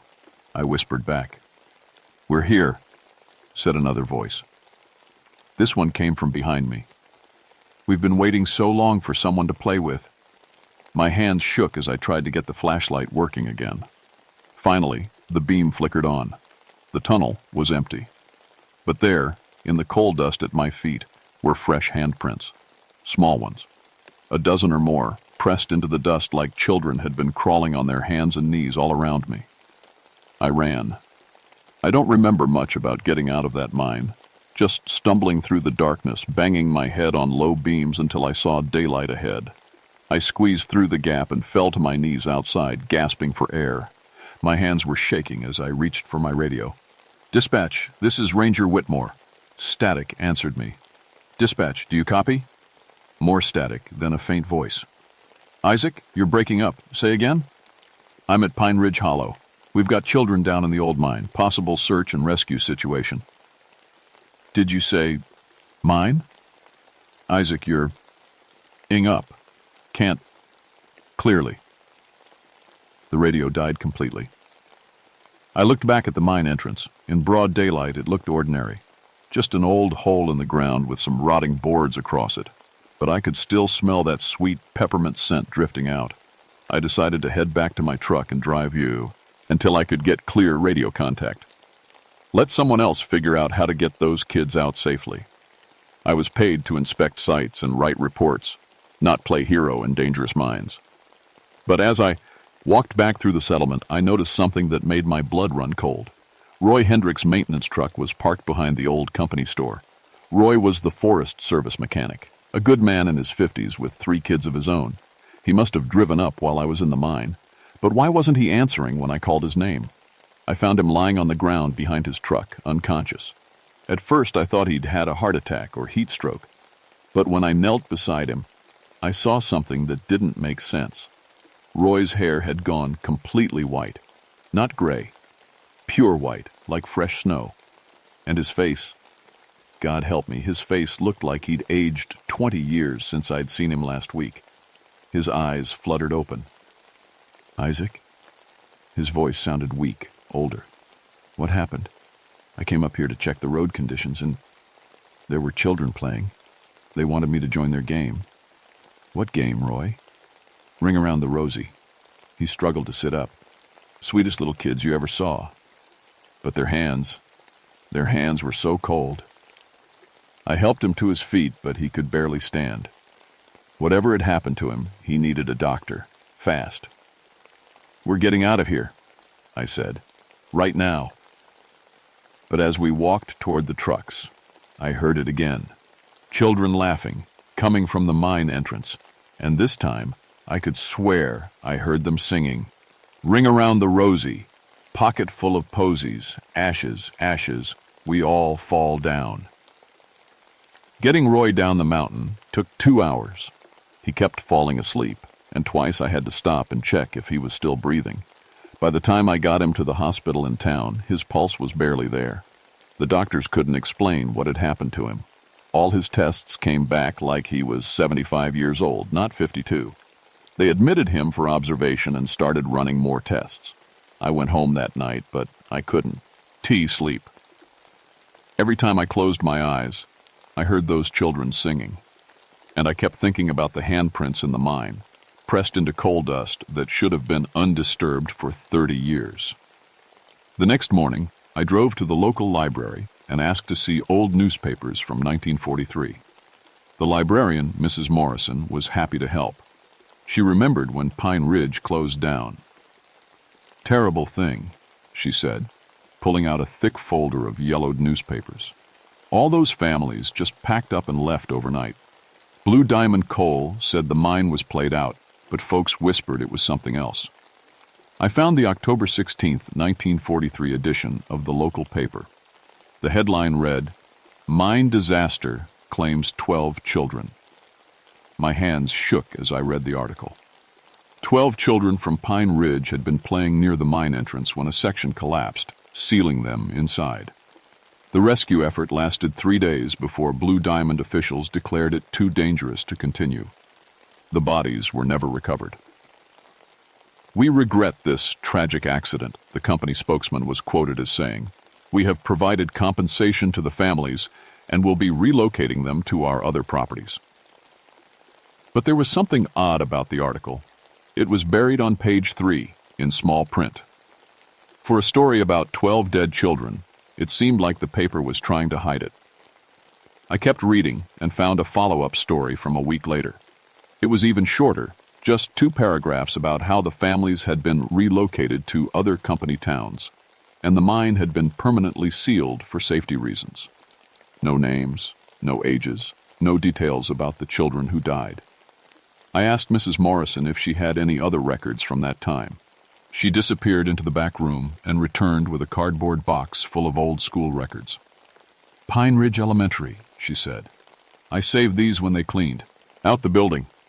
Thought someone might want them someday for historical purposes." I opened the box and found a class roster dated October 1943. 12 names with little photos attached. Sarah Beth Combs, age 6. Billy Ray Whitaker, age 7. Jenny Sue Morgan, age 8. Tommy Lee Hayes, age 9. Mary Ellen Price, age 7. Johnny Dale Evans, age 10. Susie Ann Collins, age 6.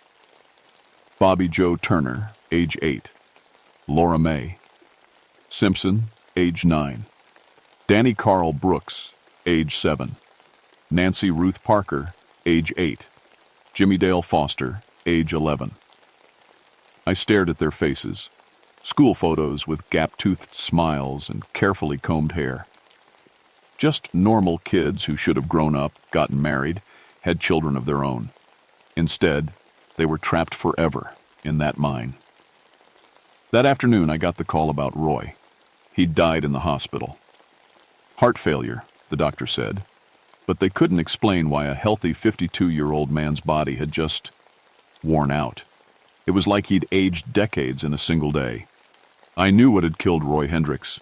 Those children in the mine. Somehow, they'd drained the life right out of him. I should have reported the mine to be permanently sealed, should have posted warning signs and filed my report recommending the area be declared off-limits. But I couldn't stop thinking about those 12 kids trapped down there in the dark for 30 years. That evening, I drove back to Pine Ridge Hollow. The sun was setting as I parked at the gate. The shadows were longer now, and that unnatural silence seemed even deeper. I grabbed my flashlight and headed for the mine entrance. "Sarah Beth?" I called out as I approached. "Billy Ray, Jenny Sue, I know you're down there." The silence stretched on. Then, faintly, I heard a child's voice. "How do you know our names?" "I found your school records," I said, sitting down on a fallen log near the mine entrance. "I know what happened to you. The mine collapsed in 1943. A different voice spoke, this one closer to the entrance. "That was so long ago. We've been waiting for someone to play with us." "Are you going to play?" asked a third voice. "The man yesterday played with us, but then he had to sleep." My throat went dry. They were talking about Roy. "I want to help you," I said, "but I need to understand. Why can't you leave this place?" Silence. Then, so quietly I almost missed it. "We can't find the way out." The shadows were getting deeper. Soon it would be full dark and I'd be alone in this hollow with whatever those children had become. But I couldn't leave. Not yet. "Show yourselves," I said. "Let me see you." The air grew colder. My breath started showing in puffs. And then at the edge of my vision, I saw movement. Children stepped out from behind the old buildings. 12 of them, just like in the school photos. But wrong. All wrong. Their skin was pale as moonlight, and their clothes were the same ones they'd worn to school that October day in 1943, faded and torn now, covered in coal dust. But it was their eyes that made me want to run. Dark, empty holes where eyes should be. They moved toward me, walking hand in hand like they were playing a game, and they were singing in voices sweet as church bells. Ring around the rosy, pocket full of posies, ashes, ashes, we all fall down. As they sang, they formed a circle around me, still holding hands, still smiling with those terrible empty eyes. "Play with us," said Sarah Beth, the little 6-year-old with pigtails. "We're so lonely." "We've been waiting so long," added Billy Ray. "Please play with us." They started to close the circle, their cold hands reaching out toward me, and I realized with growing horror that they meant to drag me into their game, just like they had Roy Hendricks. I broke and ran for my truck. Behind me, their laughter filled the hollow like breaking glass. I made it maybe 50 yards before I realized running was useless. The children were everywhere, ahead of me, behind me, on both sides. Not chasing exactly, more like herding me back to war. The mine. Every time I tried to go around them, another pale figure would step out from behind a building or tree. They moved without sound, their bare feet making no noise on the gravel. Road. "Please don't run," called little Jenny Sue. "We just want to play." I stopped in the middle of the road, my heart hammering. "What do you want from me?" "The same thing we wanted from the other man," said Tommy Lee, the 9-year-old with the cowlick. "To not be alone anymore." They formed their circle around me again, but this time they kept their distance. About 10 feet away, just at the edge of my flashlight beam.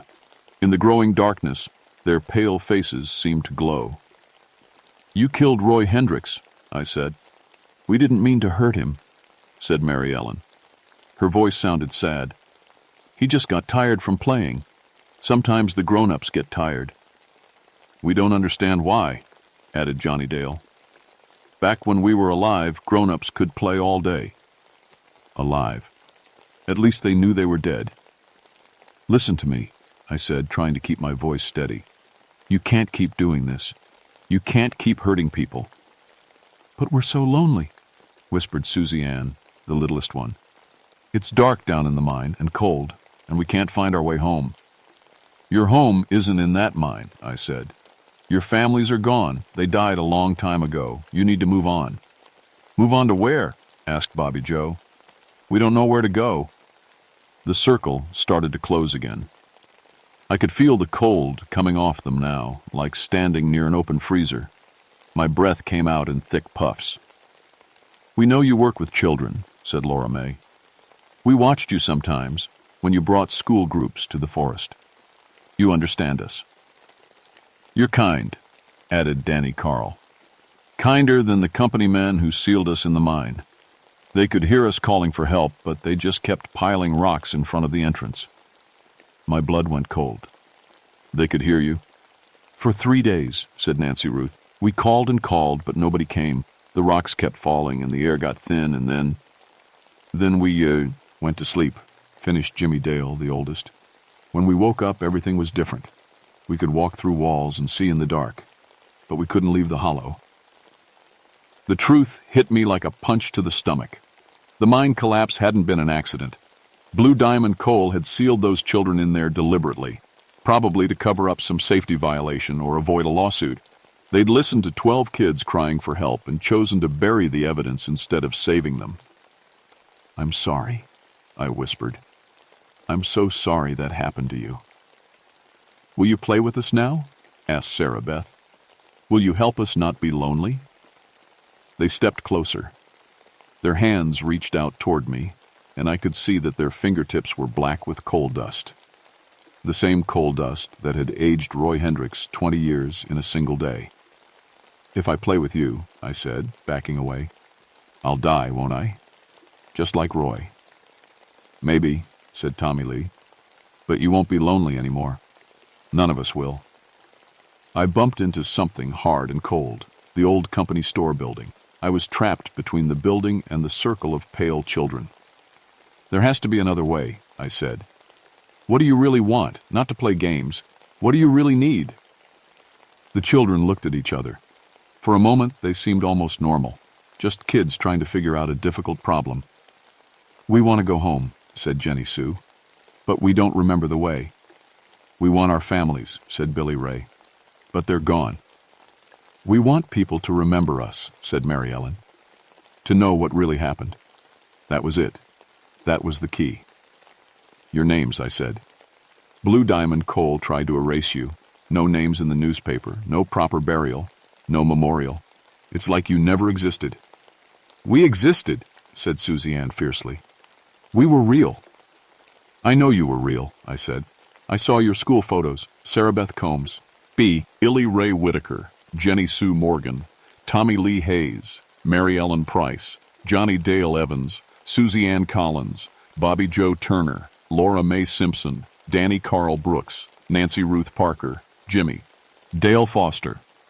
As I spoke each name, the child it belonged to seemed to glow brighter. By the time I finished, they were all staring at me with something like hope in those dark eye sockets. "You remember us," whispered Jimmy Dale. "I remember you," I said. "And I'll make sure other people remember too. I'll tell everyone what really happened here. I'll make sure you get a proper memorial." The children looked at each other again. Then, one by one, they started to smile. Real smiles. Not the terrible, empty grins from before. "Would you do that for us?" asked Sarah Beth. "I promise," I said. The cold air began to warm. The oppressive silence lifted, and I could hear normal night sounds returning to the hollow. Crickets chirping, an owl hooting in the distance. "Thank you," said Jenny Sue. And then, like morning mist touched by sunlight, they began to fade. "Don't forget us," called Mary Ellen as she disappeared. "Never," I promised. Within minutes, I was alone in Pine Ridge Hollow. But it felt different now. Not hostile or wrong, just empty. An empty place where something had finally found peace. I walked back to my truck on shaking legs and drove home through the darkness. The next morning I filed my report. Not the usual site inspection form, but a detailed account of everything that had happened. I included copies of the newspaper articles and school records, along with my recommendation that Pine Ridge Hollow be designated as a memorial site for the 12 children who died there. My supervisor read the report twice, then looked at me like I'd lost my mind. "Isaac, you can't be serious about this." "Dead serious," I said. "Those kids deserve recognition. What happened to them was murder, plain and simple. Blue Diamond Coal covered it up and the community let them." Jim Patterson leaned back in his chair. "Even if I believed this ghost story, which I don't, you're talking about accusing a major coal company of deliberately killing children. You got any proof besides some old newspaper clippings and your word?" I didn't. The only proof had been Roy Hendricks, and he was dead. But I kept my promise anyway. I wrote letters to historians, genealogy societies, and local newspapers. I researched the families and found living relatives, grandchildren and great-grandchildren who'd never known what happened to their lost family members. Slowly, the real story of Pine Ridge Hollow began to spread. It took 3 years, but eventually the State Historical Society agreed to place a memorial marker at the site. Nothing fancy, just a simple granite stone with 12 names and the words, "In memory of the children of Pine Ridge, lost but not forgotten." I was there the day they dedicated it. About 50 people showed up, mostly descendants of the dead children. An old woman named Grace Combs, Sarah Beth's great-niece, brought flowers and laid them at the base of the stone. "Thank you," she said to me afterward. "We always wondered what happened to Aunt Sarah Beth. The family story was that she just disappeared one day." That night, I drove back to Pine Ridge Hollow alone. The memorial stone looked solid and permanent in my headlights, a promise kept to 12 lonely children. I sat there for an hour, waiting, hoping, maybe, to see them one more time, to know for certain they'd found peace. But the hollow remained quiet. just an empty place with old buildings and a granite memorial, like dozens of other forgotten settlements scattered through the Kentucky mountains. I was about to leave when something caught my eye. There, carved into the bark of an old oak tree near the memorial, were fresh initials: SBC plus BRW plus JSM plus TLH plus MEP plus JDE plus SAC plus BJT plus LMS plus DCB plus NRP plus JDF, all 12 children marking their presence. A one last time before moving on to whatever comes next. I stayed with the Forest Service for another 10 years before retiring. During that time, I helped establish safety protocols that probably prevented dozens of accidents. I became something of an expert on abandoned mining sites and their hazards, but I never forgot the hollow children. Sometimes when I'm working with kids at summer camps or school visits, I catch a glimpse of movement at the edge of my vision. A pale figure standing just outside the circle of campfire light, watching with protective eyes. It doesn't frighten me anymore. I think of it as Sarah Beth or Jenny Sue, making sure no other children get forgotten or left behind. People ask me sometimes if I really believe what happened at Pine Ridge Hollow, if I think those children were actually ghosts. I tell them this: there are worse things in this world than ghosts. There's greed that values profit over human life. There's indifference that lets tragedies be covered up and forgotten. There's the kind of loneliness that comes from dying unmourned and unremembered. The children of Pine Ridge Hollow aren't lonely anymore. Their names are carved in stone now, and their story lives on in the people who visit that memorial. They found their way home at last. But there are other hollow places in these mountains, other forgotten tragedies where the dead might still be waiting for someone to remember their names. I just hope that when those stories come to light, someone will have the courage to listen, because the dead have long memories, and they don't like being ignored.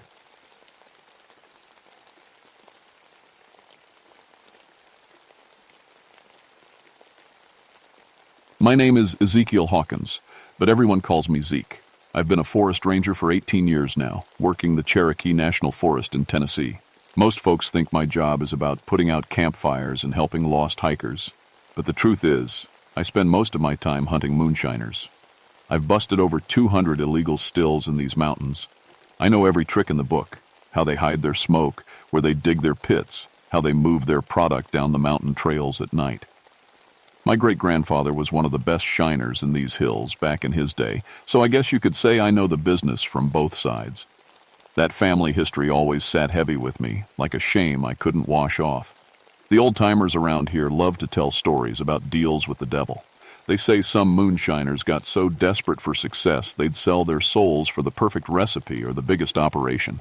I always figured those were just mountain tales, the kind of nonsense that comes from too much sampling your own product.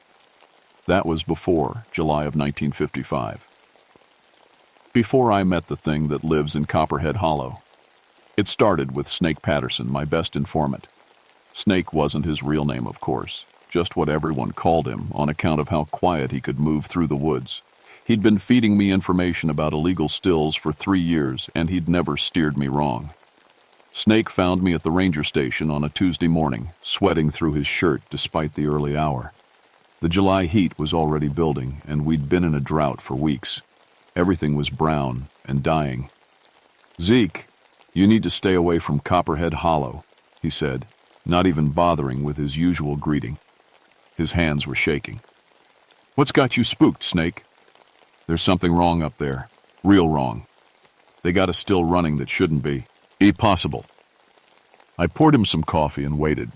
Snake was tough as nails. Whatever had him rattled was worth hearing about. "I watched them for 3 nights," he said. "They're making 200 gallons a day, Zeke, with equipment that should only make 20, maybe 30 on a good day. And the whiskey—" He stopped, stared into his coffee cup like it might have answers. "What about the whiskey?" "It glows. I swear on my mother's grave that stuff glows like it's got fire inside it." I almost laughed. Almost. But Snake's face was dead serious. And in 18 years of law enforcement, I'd learned to trust my instincts about people. Snake was scared, and Snake didn't scare easy. "Who's running the operation?" "Tobias Crow and his boys. But Zeke, there's something else. The plants around that still, they're all dead. Not drought dead, something else. Like the life got sucked right out of them. And the smell, he shuddered. Smells like sulfur mixed with rotting eggs. I made up my mind right there. Whatever was happening in Copperhead Hollow, I was going to put a stop to it. In 18 years, I'd never met a moonshiner I couldn't handle, supernatural or not. I'll head up there tonight, I told Snake. Do some surveillance, see what's what. Snake grabbed my arm, his fingers digging in hard. Don't go alone, Zeke, please. There's something evil up there. I can feel it in my bones. But I was already planning my route. Copperhead Hollow was deep in the mountains, accessible only by old deer trails and moonshiner paths. No roads, no easy way in or out. Perfect place for an illegal operation, and perfect place for me to do my job. I should have listened to Snake. I should have waited for backup, followed protocol, done things by the book. But I was proud, and I was curious, and I thought 18 years of experience made me ready for anything. I was wrong about that. Dead wrong. I hiked into Copperhead Hollow just before sunset, moving quiet through the rhododendron thickets. The heat was still brutal even with the sun going down, and the drought had left the creek bed nothing but cracked mud and scattered stones. Something felt off from the moment I entered the hollow. The woods were too quiet. No birds, no insects, no rustling of small animals in the underbrush. Even the wind seemed to avoid the place. My compass started acting strange about a mile in, the needle spinning lazy circles instead of pointing north. I figured it might be iron deposits in the rock. These mountains were full of minerals that could mess with a compass. I'd seen it before. The still was exactly where Snake said it would be, tucked back in a grove of dead oak trees. But when I got my first good look at it through my binoculars, I had to shake my head and look again. The thing was massive, bigger than any operation I'd ever seen. 3 copper pot stills gleamed in the fading light, connected to an elaborate system of coils and condensers. Steam rose from multiple boiling points, and the whole setup hummed with activity. But there were only 2 men tending it, and they moved with an efficiency that seemed impossible. I settled in behind a fallen log about 50 yards away and watched. The men worked without talking, like they knew exactly what the other was thinking. They moved heavy barrels like they weighed nothing, and they never seemed to tire or need rest. As full dark fell, I got my first glimpse of something that made my skin crawl. The whiskey glowed, not bright, not like electric lights, but with a soft, steady glow that seemed to come from inside the liquid itself. It was the strangest thing I'd ever seen, and I'd seen plenty of strange things in 18 years of mountain law enforcement. I tried to rationalize it. Maybe they were adding some kind of chemical, something that would make the liquor look special to buyers. But deep down, I knew that wasn't right.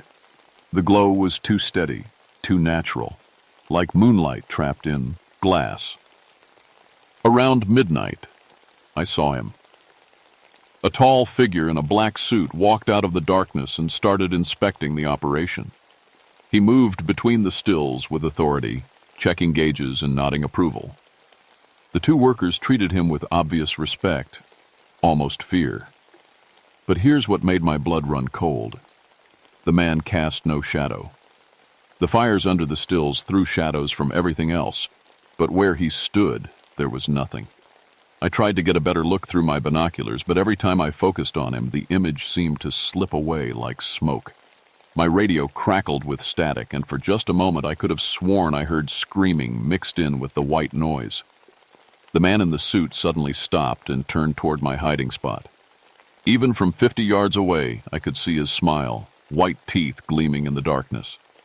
He raised one hand and pointed directly at me. That's when I ran.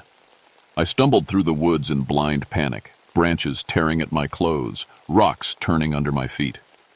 Behind me I could hear laughter. Not human laughter, but something else. Something that made my bones ache with cold despite the summer heat. I didn't stop running until I reached my truck, and I didn't stop driving until I was back home. But even then, safe in my own bed, I could still smell sulfur on my clothes. The next morning, I told myself it was just shadows and imagination. Too much time alone in the woods, too many of Snake's stories getting into my head. I'd go back in daylight with backup and handle this like any other illegal operation. But when I tried to call for backup on my radio, all I got was static and that same distant screaming. Snake Patterson was found dead that afternoon. They found him sitting against a tree about a mile from his cabin, clutching a mason jar of glowing whiskey. The coroner said he looked like he'd aged 50 years over neg. Hair gone white, skin wrinkled and spotted like an old man's. But the strangest part was his face. Snake died smiling, like he'd seen something wonderful right before the end. The jar was still warm when they found it, and the whiskey inside pulsed with that same soft light I'd seen at the still. When the sheriff tried to open it, the smell of sulfur nearly knocked him over. That's when I knew this wasn't just about illegal moonshine anymore. Something was hunting in Copperhead Hollow, something that killed people and left them grinning like fools, and I was the only one who'd seen it and lived to tell about it. I should have called for federal backup, should have contacted the ATF, brought in a whole team of agents to handle whatever was happening in that hollow. Instead, I drove back up there the next day with nothing but my .38 revolver and a head full of questions. The drought had gotten worse overnight. Plants that had been green just yesterday were brown and brittle, like someone had sucked all the life right out of them. The temperature seemed to rise with every step I took deeper into the hollow. I found the still operation shut down, the fires cold, no sign of the workers. But the equipment was still there, and those barrels of glowing whiskey sat lined up like soldiers waiting for orders. I approached one of the barrels carefully, hand on my gun. The whiskey inside swirled without any wind to move it, and when I leaned close I could hear something that sounded like voices whispering from inside the liquid. That's when I found the contract. It was nailed to the biggest oak tree, written on what looked like parchment, but felt warm to the touch. The ink was dark red, too dark for any pen I'd ever seen. At the bottom, in flowing handwriting, was a signature, Tobias Crow, and beneath it, in different handwriting entirely, the gentleman. Most of the words were in some language I didn't recognize, but there were phrases in English that made my stomach turn. Soul in payment for prosperity, eternal service in exchange for earthly success. The family line bound until debt is paid. I was so focused on reading that I almost missed the sound of footsteps behind me. Fascinating reading, isn't it, Mr. Hawkins? I spun around, gun drawn, and found myself face to face with the man in the black suit. Up close, he looked normal enough. Well-dressed, handsome in a sharp-featured way, with eyes that seemed almost black in the shadowy hollow. Tobias Crow? I asked, though I knew it wasn't him. This man carried himself with too much authority, too much confidence. He was the boss, not the employee. Oh no, Mr. Hawkins. Mr. Crow works for me. Has for almost a year now, ever since he found himself in desperate need of enhancement for his family business. The man's smile was pleasant, but it never reached his eyes. You can call me the gentleman. Everyone does. I kept my gun pointed at his chest, though something told me bullets wouldn't do much good. You're under arrest for operating an illegal distillery on federal land. He laughed, and the sound made the dead leaves on the ground rustle and move. Oh, my dear Ranger, you still think this is about moonshine, don't you? This is about so much more than that. The temperature around us started to rise. I could feel sweat beating on my forehead, and the metal of my gun grew hot in my hand. Your great-grandfather knew what this was about, the gentleman continued, starting to walk in a slow circle around me. Old Jacob Hawkins, finest moonshiner in these mountains until he developed a conscience. I offered him the same deal I offered Mr. Crow, prosperity beyond his wildest dreams, success that would make his family rich for generations. My blood ran cold. You're lying. Am I? He stopped circling and faced me directly. Jacob Hawkins had the finest still operation these mountains had ever seen. Then the government crackdown came, and he was facing Pissamomden, rising, losing everything. I offered him a simple bargain, his soul in exchange for supernatural success, whiskey that would never run dry, customers who would never stop coming. protection from the law that would last forever. I wanted to pull the trigger, but my hand wouldn't move. The heat was becoming unbearable, and the air shimmered around the gentleman like summer asphalt. "But your great-grandfather was a fool," he continued. "He chose poverty and shame over prosperity. He chose to let his family struggle rather than accept my generous offer. Such a waste." "What does that have to do with me?" The gentleman's smile widened, showing teeth that seemed too white, too sharp. "The contract remains open, Mr. Hawkins. The offer stands for any member of the Hawkins family. Your great-grandfather may have refused, but you're a practical man. You understand the value of success."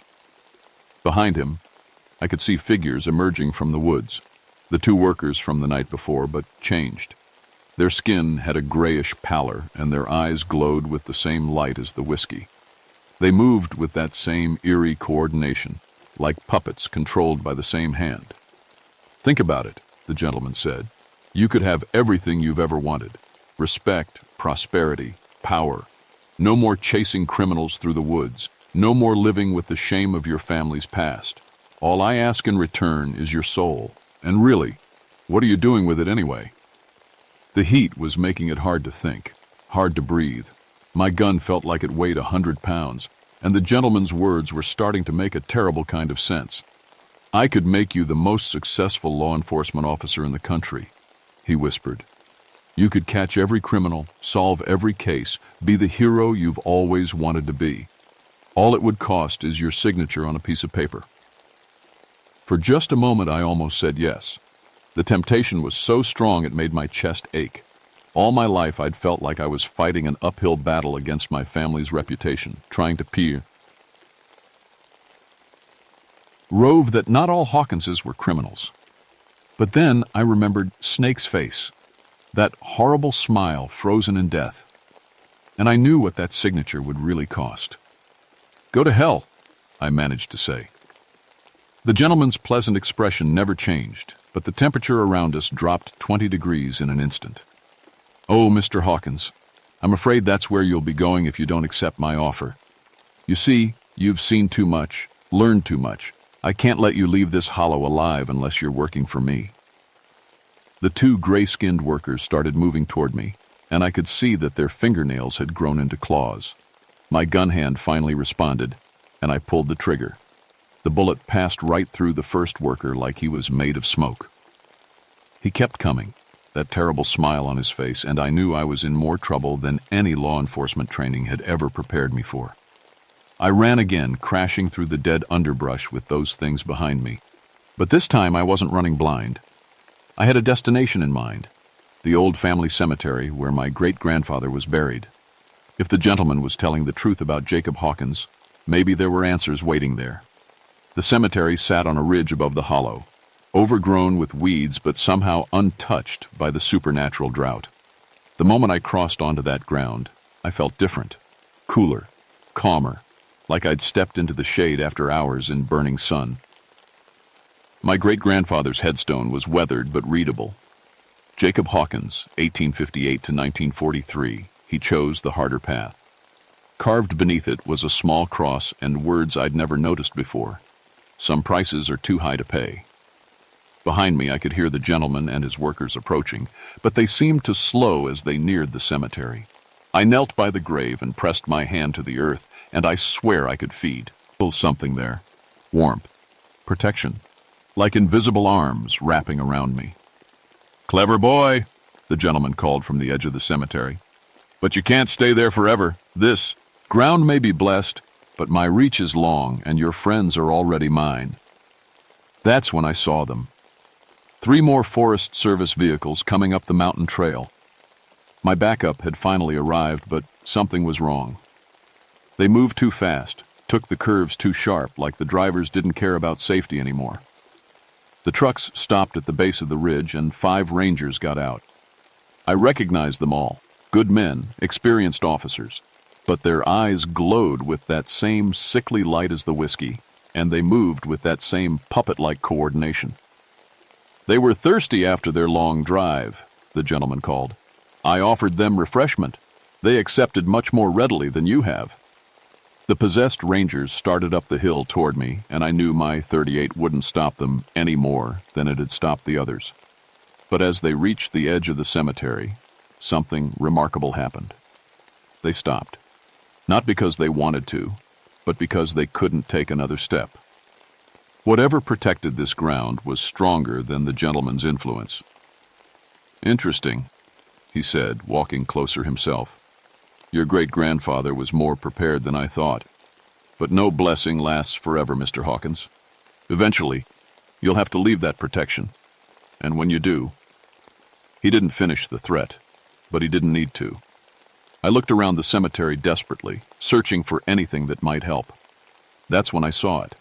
A small mausoleum I'd never noticed before, built into the hillside like it was trying to hide.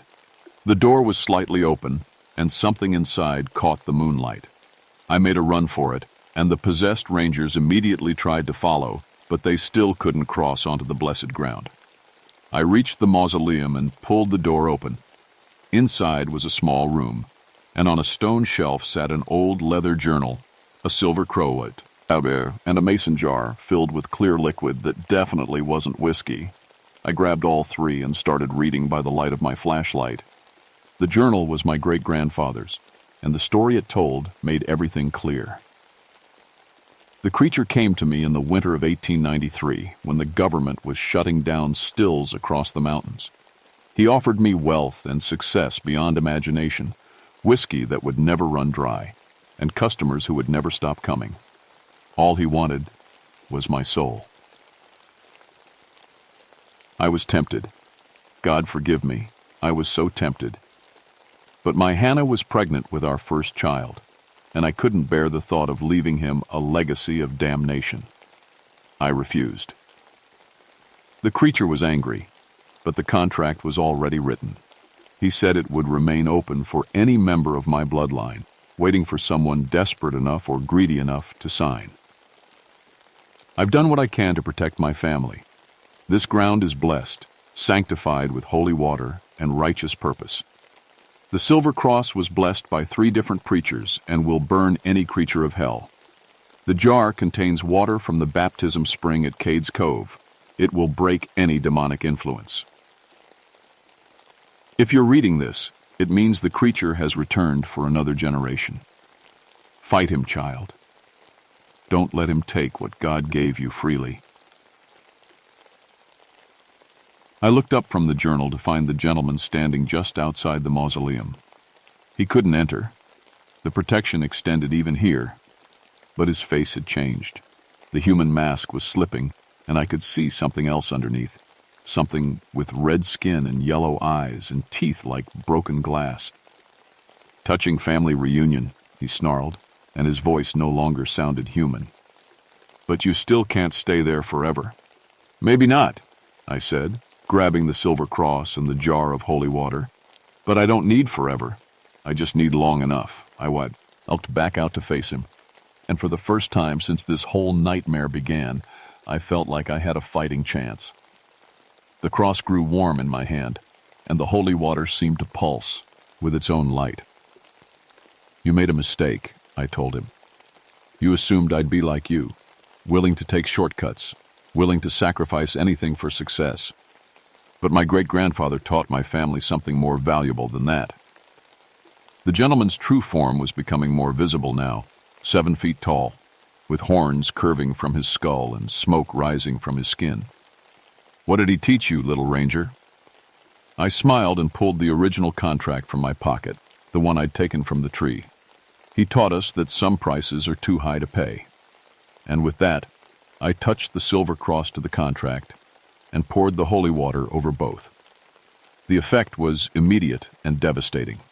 The gentleman screamed, a sound like metal tearing and steam escaping, and the contract burst into flames that burned white-hot and cast no smoke.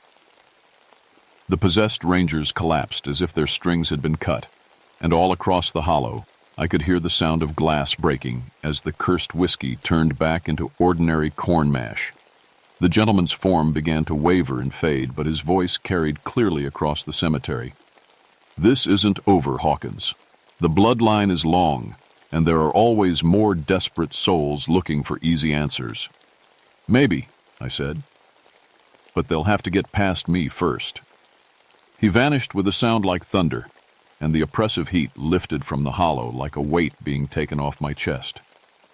The Rangers recovered within an hour, confused and disoriented, but alive. They had no memory of drinking anything or being controlled.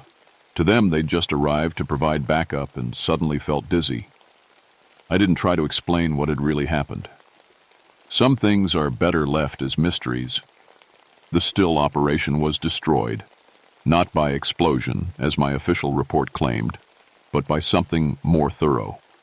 The copper equipment had melted into unrecognizable shapes, and the barrels had cracked open, spilling ordinary corn mash that soaked harmlessly into the ground. Even the dead trees began showing signs of new growth. I kept my great-grandfather's journal, the Silver Cross, and what remained of the holy water. They felt like inheritance now, tools passed down from one generation to the next for a battle that might not be over. 3 months later, I was promoted to district supervisor. Good cases, successful arrests, commendations from my superiors. Nothing supernatural about it. Just the result of 18 years of experience and dedication finally being recognized. The irony wasn't lost on me that I'd gotten the success I'd always wanted, but earned it the hard way instead of the easy one. I still patrol these mountains, still hunt moonshiners, and help lost hikers and put out campfires.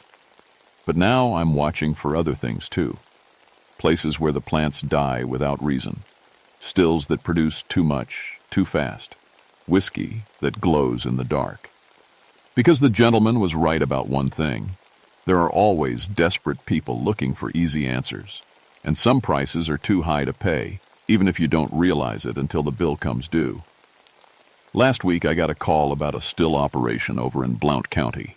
The informant said the whiskey glowed like trapped moonlight, and the men running it worked with supernatural efficiency.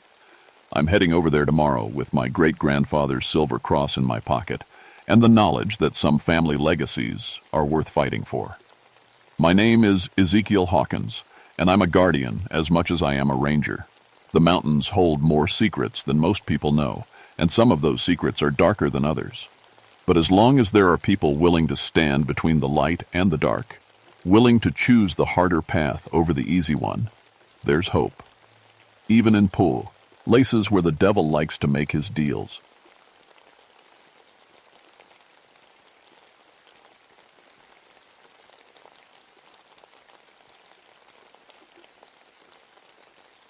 My name is Tobias Aldrich, but everyone calls me Toby. I've been a ranger in the Pisgah National Forest for 11 years now, specializing in search and rescue. 47 successful rescues, they tell me. 47 people who went home to their families because I knew how to read tracks, follow clues, and never give up. I used to think that was enough. I used to think the mountains only held natural dangers. Bears, cliffs, sudden storms. Mountain witches? That was just old stories the local folks told around campfires. Superstition from a time when people didn't understand the world. Then came September of 1962, when everything I thought I knew fell apart like wet paper.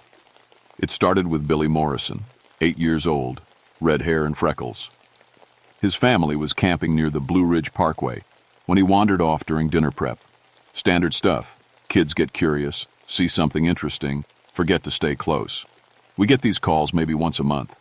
But Billy's tracks told a strange story.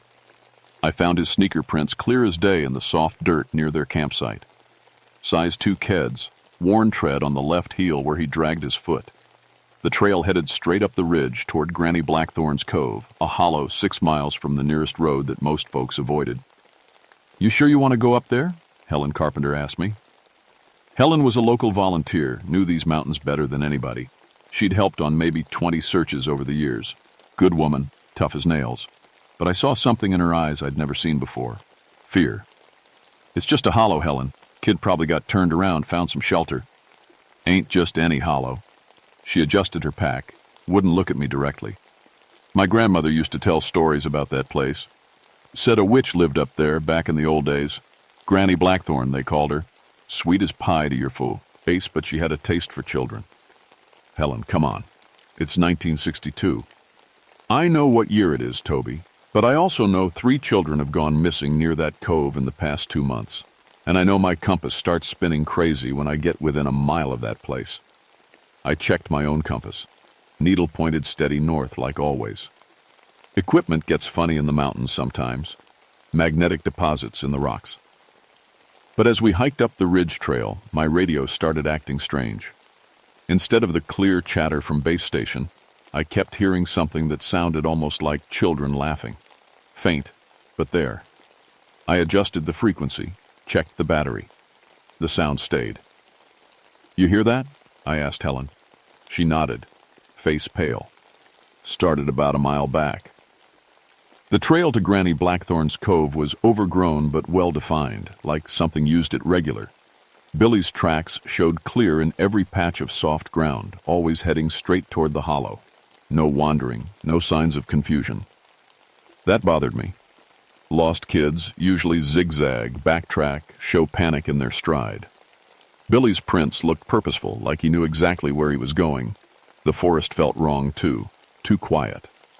In 11 years of mountain work, I'd learned to read the woods like a book. Birds should be calling this time of evening. Squirrels should be rustling through leaves. But everything was silent except for our footsteps and that distant laughter from my radio. When we crested the ridge and looked down into the hollow, Helen grabbed my arm. "Sweet Jesus," she whispered. Smoke was rising from the chimney of the old cabin ruins. Nobody had lived in Granny Blackthorn's Cove for 75 years. I knew that for a fact. The state had surveyed this area in the 1940s when they were expanding the national forest. Every structure was documented, every old homestead cataloged. The cab, in down there, burned out in 1887, according to the records. Nothing left but foundation stones and a crumbling chimney. But smoke was definitely rising from that chimney. Could be campers, I said, more to convince myself than Helen. Someone set up camp in the ruins. Campers don't usually bring children's toys. Helen pointed back at the trail. I turned and saw what she meant. There, hanging from a low branch about 20 feet behind us, was a small wooden doll. Hand-carved, simple dress painted blue. It looked old, but not weather-worn, like someone had just hung it there. I was sure it hadn't been there when we passed. "Stay close," I told Helen, unclipping my flashlight. The sun was setting fast behind the ridge, and the hollow was already deep in shadow. Billy's tracks continued down the slope, following an old deer path between the rhododendrons. But now, there were other tracks too. Bare footprints, small and child-sized, crisscrossing the trail from different directions. Some looked fresh. Others were older, filled partially with fallen leaves. How many kids had been through here? At the bottom of the hollow, the old cabin materialized out of the twilight like something from a dream. It should have been a ruin. Instead, I saw walls of weathered logs, a porch with carved railings, windows glowing yellow with lamplight. Garden beds full of herbs ran in neat rows beside the house. The air smelled of wood smoke and something sweet, like cookies baking. "This isn't possible," I said. Helen had stopped walking. She stood frozen in the middle of the path, staring at the cabin with wide eyes. Her lips were moving, but no sound came out. "Helen, you okay?" She didn't answer, didn't even blink. Just kept staring at the house with that strange expression, like she was listening to something I couldn't hear. I reached out to touch her shoulder, and my radio crackled to life with perfect clarity.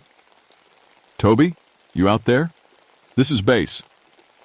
I grabbed the radio. "Base, this is Toby. I'm in the Blackthorn Hollow with Helen. We found some kind of structure, signs, of recent habitation. The missing Morrison boy may be here." "Say again? You're breaking up pretty bad." I looked at my radio, full signal strength. "Base, do you copy? I said we're in the hollow and—" The radio dissolved into static, then went silent.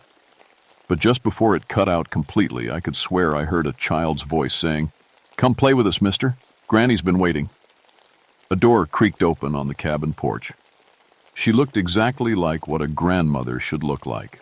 Gray hair in a neat bun, flower on her apron, kind eyes behind wire-rimmed spectacles. She couldn't have been more than 5 feet tall, probably weighed 90 pounds soaking wet. The sort of woman who'd offer you fresh cookies and ask about your family. "Evening, folks," she called, voice warm as honey. "Y'all look lost. Why don't you come on up? Have some supper. I just pulled a batch of gingerbread from the oven." Every instinct I'd developed in 11 years of mountain work screamed danger. But looking at her, I felt my suspicions start to fade. She was just an old woman, living alone in the mountains. Probably didn't even know she was on federal land. Happened more than you'd think in these remote areas. "Ma'am, I'm Ranger Aldrich. We're looking for a missing boy. 8 years old, red hair. His tracks led us here." "Oh my, yes. Little Billy, sweet child. He's inside having some milk and cookies. Been worried sick about his family." Relief flooded through me. "He's safe?" "Safe as houses, dear.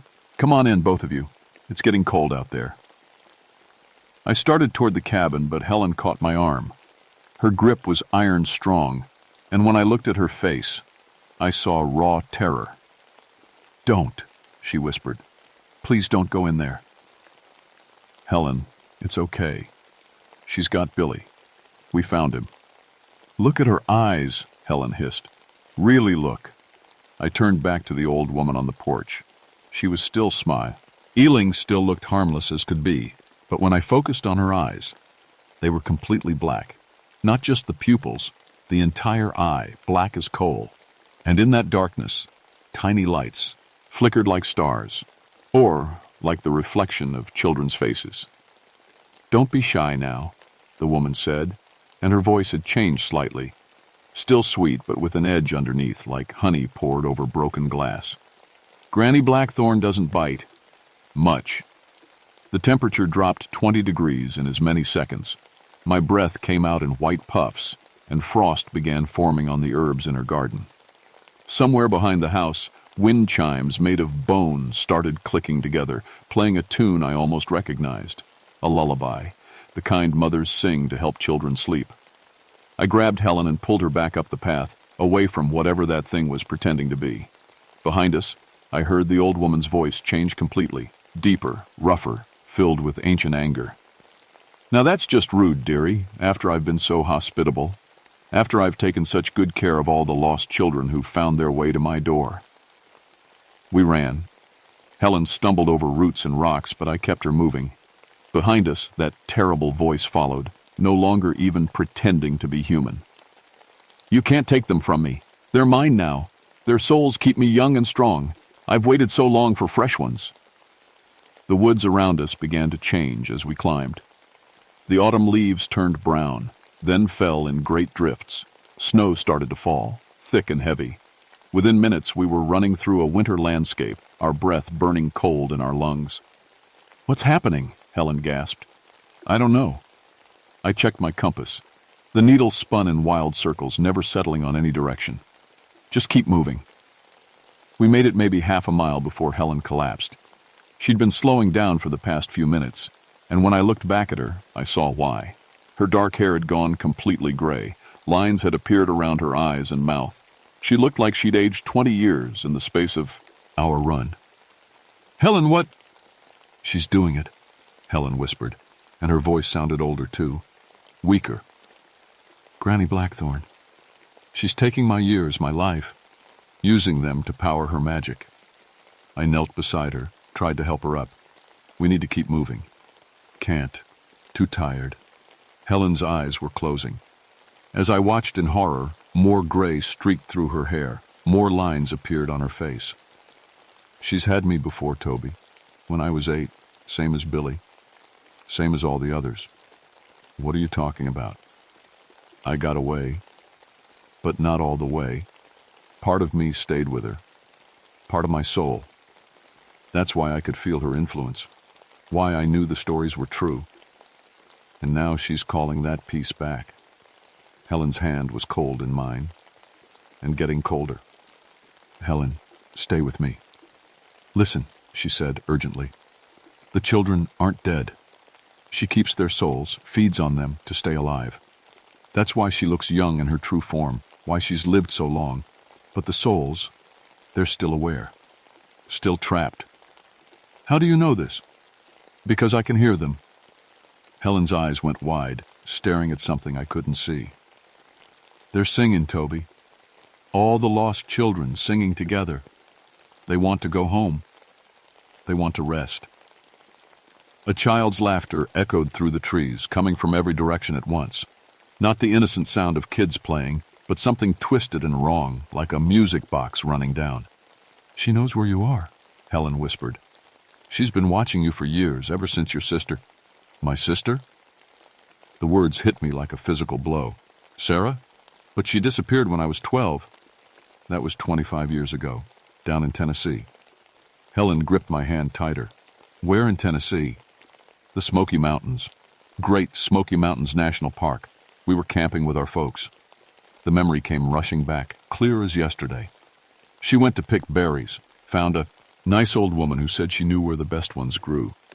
She followed the woman into the woods and she never came back. I stared at Helen's aging face. You're saying she's here? That Sarah's soul is trapped with this creature? Your sister's been protecting you all these years, guiding your career in search and rescue, making sure you became good at finding lost children, because she knew someday you'd come for her. The laughter grew louder, closer, and underneath it, I heard something else.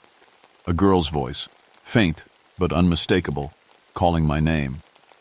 Toby? Toby, help us, please. Sarah. My little sister, Sarah. Helen's hand went slack in mine. When I looked down, she was unconscious, breathing shallow and fast. She looked like she was in her 70s now, hair white as snow, skin paper thin. But she was alive.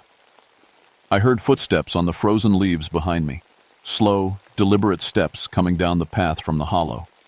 I turned and saw the old woman walking toward us, but she was changing as she moved, growing taller, more gaunt. Her kind face was melting away like wax, revealing something ancient and terrible underneath. Her true form was a nightmare made flesh. 8 feet tall, thin as a scarecrow, with fingers like tree branches and teeth like broken stones. Her hair was white as bone, hanging in tangled ropes around a face that belonged in a grave. But worst of all were her eyes. Still black, still full of those flickering lights that I now knew were trapped souls. Hello, Tobias, she said, voice like wind through a cemetery. I've been waiting for you to visit. Your sisters told me so much about you. Behind her, shapes moved in the darkness. Small figures, child-sized, with empty eyes and mouths that hung open in silent screams. Dozens of them, maybe hundreds. All the children she'd taken over the years. And at the front of that ghostly crowd, I saw a girl with pigtails and a summer dress. Sarah. You recognize her, don't you? Granny Blackthorn gestured to my sister's ghost. Sweet little Sarah. She's been my special helper all these years. Her soul burns so bright, gives me such strength. Sarah's spirit looked exactly as she had the day she disappeared. 8 years old, gap-toothed smile, grass stains on her dress from playing. But her eyes were hollow, and when she opened her mouth to speak, no sound came out. She was trying to warn me about something. Let them go, I said, surprised by how steady my voice sounded. All of them. Take me instead if you want, but let the children go. The witch laughed, a sound like breaking glass. Oh, you sweet fool. I don't trade souls. I collect them, and yours will make a fine addition to my family. She raised one gnarled hand, and I felt something cold wrap around my chest. Not physically, something deeper than that. She was reaching for my soul, trying to tear it loose from my body. The pain was indescribable, like having your heart ripped out while you were still alive. I fell to my knees, gasping, while she began to pull something essential out of me. Don't fight it, dearie. It only hurts for a moment. Then you'll be with your sister forever. But Sarah's ghost suddenly stepped forward, placing herself between me and the witch. For just an instant I felt warm instead of cold, protected instead of exposed. Get back, child, Granny Blackthorn snarled. You belong to me. Sarah shook her head. She pointed at something on the ground near Helen's unconscious form. My eyes followed her gesture and saw it. A cluster of mountain laurel, the pink flowers bright even in the supernatural winter the witch had created. Mountain laurel. Poisonous to humans in large doses, but I remembered something from my childhood. My grandmother always said it could ward off evil spirits, protect against witches and harmful magic. I crawled toward the plant, fighting against the witch's pull on my soul. She realized what I was doing and shrieked in fury. "No! Those flowers won't save you. Nothing will save you." But as my hand closed around the laurel stems, I felt the witch's grip on me weaken. The ghost children around her began to glow brighter, more solid. Some of them started to speak. "She's weakening," one little boy said. "The flowers hurt her," added a girl with braids. Sarah nodded urgently, then pointed toward the witch. She mouthed a single word. "Now." I stood up, clutching the mountain laurel like a weapon. The witch backed away from me, her black eyes wide with something I'd never expected to see in them. Fear. "You don't understand," she said, her voice losing its terrible power. "I need them. Without their souls, I'll die. I'll turn to dust. I've lived for so long, seen so much. You can't just end me." "Watch me," I said, and I meant it. I stepped forward, holding the laurel out like a shield. Where the flowers touched her, the witch's false flesh began to smoke and bubble. She screamed, a sound that shattered ice from the trees and sent birds fleeing from their roosts. "Please," she begged, and for a moment she looked like a frightened old woman again. "I never meant to hurt them. I was just so lonely, so afraid of dying alone." "You made that choice a long time ago," I said. "Now they get to choose too." I pressed the laurel against her chest, right over where a human heart would be. Light exploded from the contact point.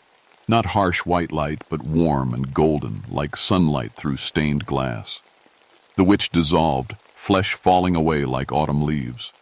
But as she died, all the trapped souls she'd collected over the decades came rushing out in streams of light.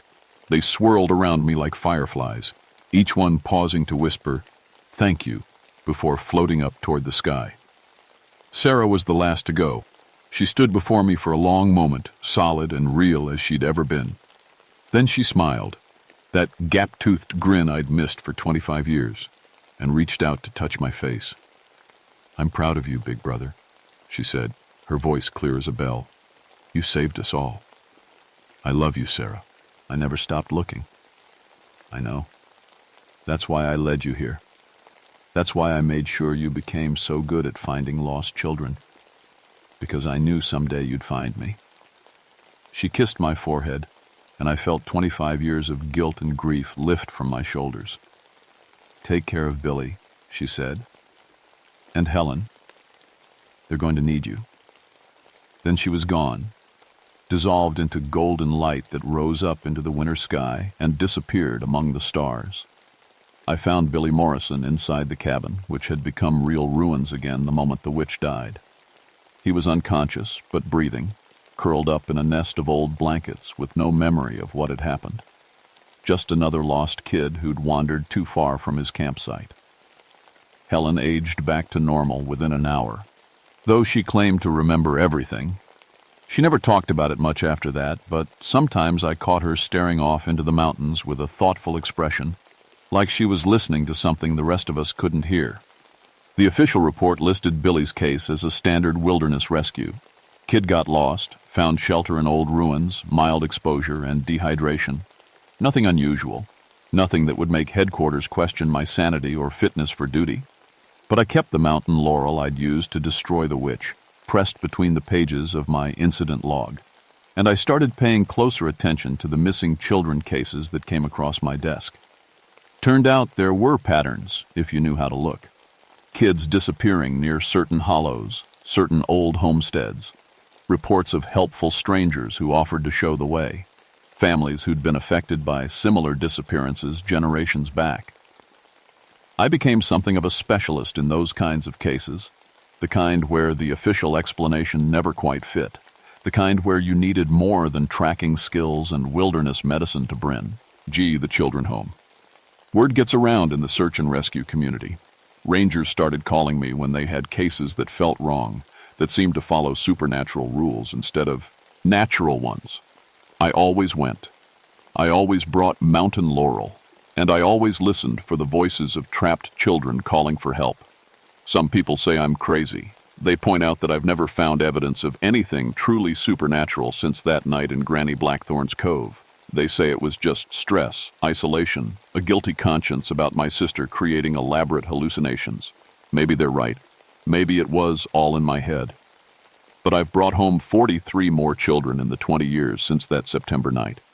43 kids who might have stayed lost if someone hadn't been willing to look in the dark places. The places where rational people don't go. And sometimes, when I'm working a case in the deep woods, I hear my sister's voice on the wind. Just a whisper, just a hint, guiding me toward another trapped child who needs to come home. I've learned to trust that voice, because whether it's real or just my imagination, it's never steered me wrong. The mountains are full of old stories, old dangers. Most of them are just folklore, the kind of tales people tell to explain things they don't understand. But some of them are true. Some of them are warnings, and some grandmothers aren't what they seem. If you're ever hiking in the deep woods and you meet a kindly old woman who offers to show you the way home, remember what happened to Billy Morrison. Remember what happened to my sister Sarah. Remember all the children who followed sweet voices into dark places and never came back. Trust your instincts. Carry mountain laurel. And never, ever follow strangers into the hollow places where the old magic still lives. Because out there in the mountains, some things are older and hungrier than you can imagine. And they're always looking for new children to add to their collection.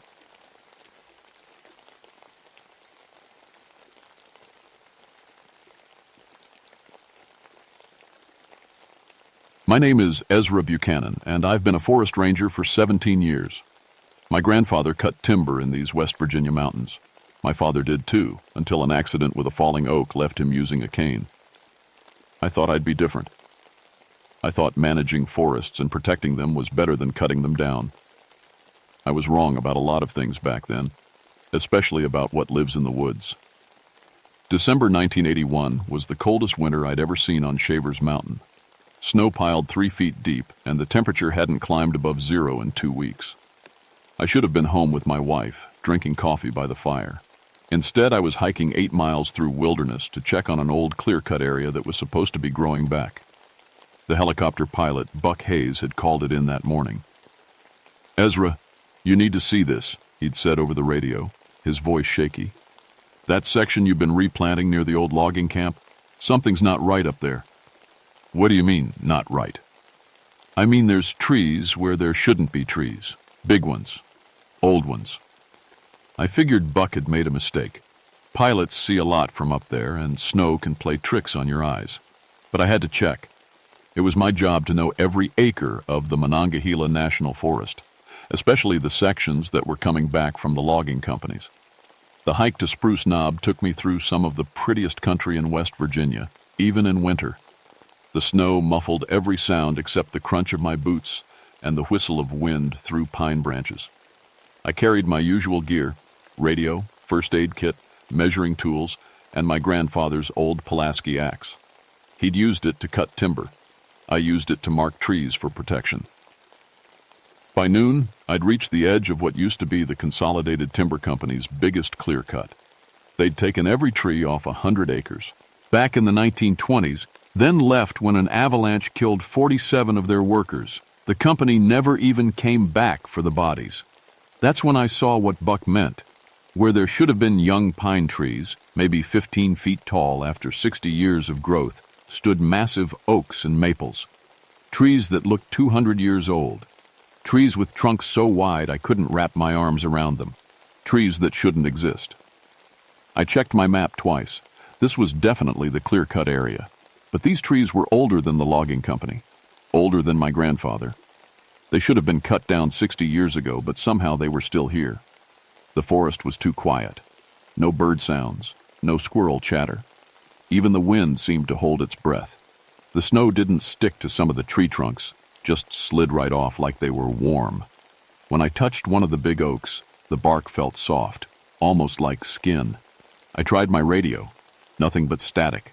The snow was getting heavier, and the temperature was dropping. I needed to document what I was seeing and get out before dark. But first, I wanted to find the old logging camp. Maybe that would explain things. The logging camp wasn't hard to find. The company had built it in a natural clearing, protected from the worst winds. What I found there made my hands shake. The old equipment was still there. Steam donkeys, cable systems, saw benches, all the machinery they'd abandoned when the workers died. But the forest had claimed it. Living wood grew through the metal like the trees were eating the machines. Branches wound around steel cables. Roots cracked through engine blocks. Pine needles sprouted from rust holes. I'd never seen anything like it. Trees don't grow that way. They don't grab onto metal and pull it into themselves. But here, the forest seemed to be taking back what the loggers had stolen, one piece at a time. And my chainsaw wouldn't start. I'd checked it that morning, filled it with fresh gas and oil. Now it wouldn't even turn over. I set it down to examine the spark plug and heard footsteps. Slow, careful footsteps in the snow behind me. I turned around. Nothing there. Just my own tracks leading into the camp. "Hello?" I called out. My voice echoed off the trees and died. No answer. I walked to where I'd heard the steps. The snow was packed down, but not by boots. The prints looked like bare feet, but bigger than any human's. And there were too many toes. That's when I met Jenny.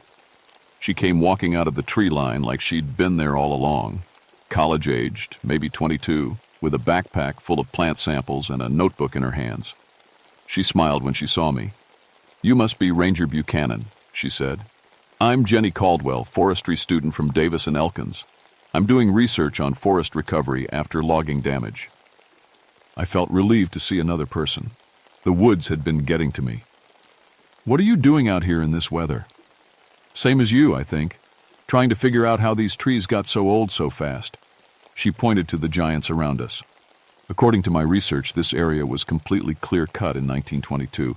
These trees should be saplings, not ancient giants. "You're right. Something's not adding up." Jenny showed me her notebook. She'd been measuring the trees, counting growth rings from fallen branches, taking soil samples.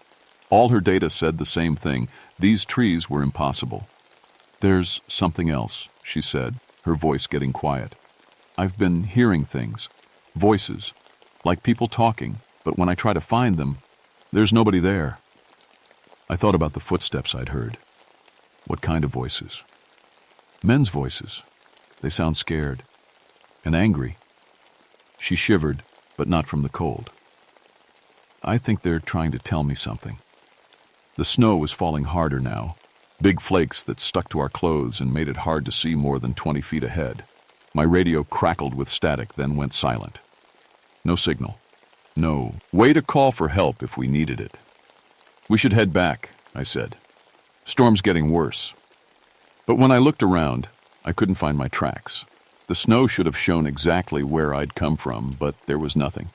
Just smooth white ground stretching in every direction. "Which way did you come in?" I asked Jenny. She pointed toward the trees, then stopped. I'm not sure. It all looks the same now." That's when we heard them. The voices Jenny had mentioned. Men talking. But the words were muffled, like they were speaking through water. They seemed to come from the trees themselves. "Stay back from there, Charlie. That slope ain't stable. Boss says we got quotas to meet. Whole mountain's gonna come down if we keep cutting." The voices got louder, more urgent. I looked at Jenny.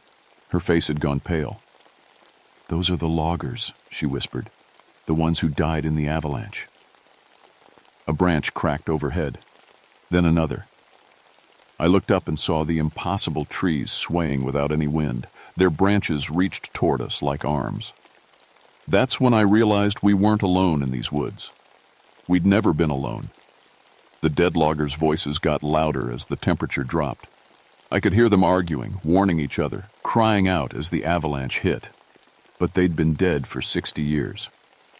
"We need to get out of here," I told Jenny, but she wasn't listening. She was staring at one of the massive oak trees with a strange look on her face.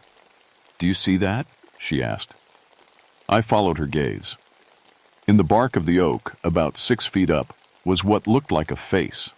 Human features formed by the natural patterns in the wood, but too detailed to be coincidence. Eyes, nose, mouth twisted in pain. "It's just the bark pattern," I said, but I didn't believe it. The face was too real, too familiar. I'd seen it before in old photographs at the Forest Service office. Charlie Watkins, one of the loggers killed in the avalanche. Jenny walked toward the tree like she was in a trance. "He's trying to tell us something. Jenny, don't—" She pressed her hand against the bark where the face appeared. The tree shuddered. Snow fell from its branches, and Jenny screamed. When she pulled her hand away, her palm was covered in bark-like patterns.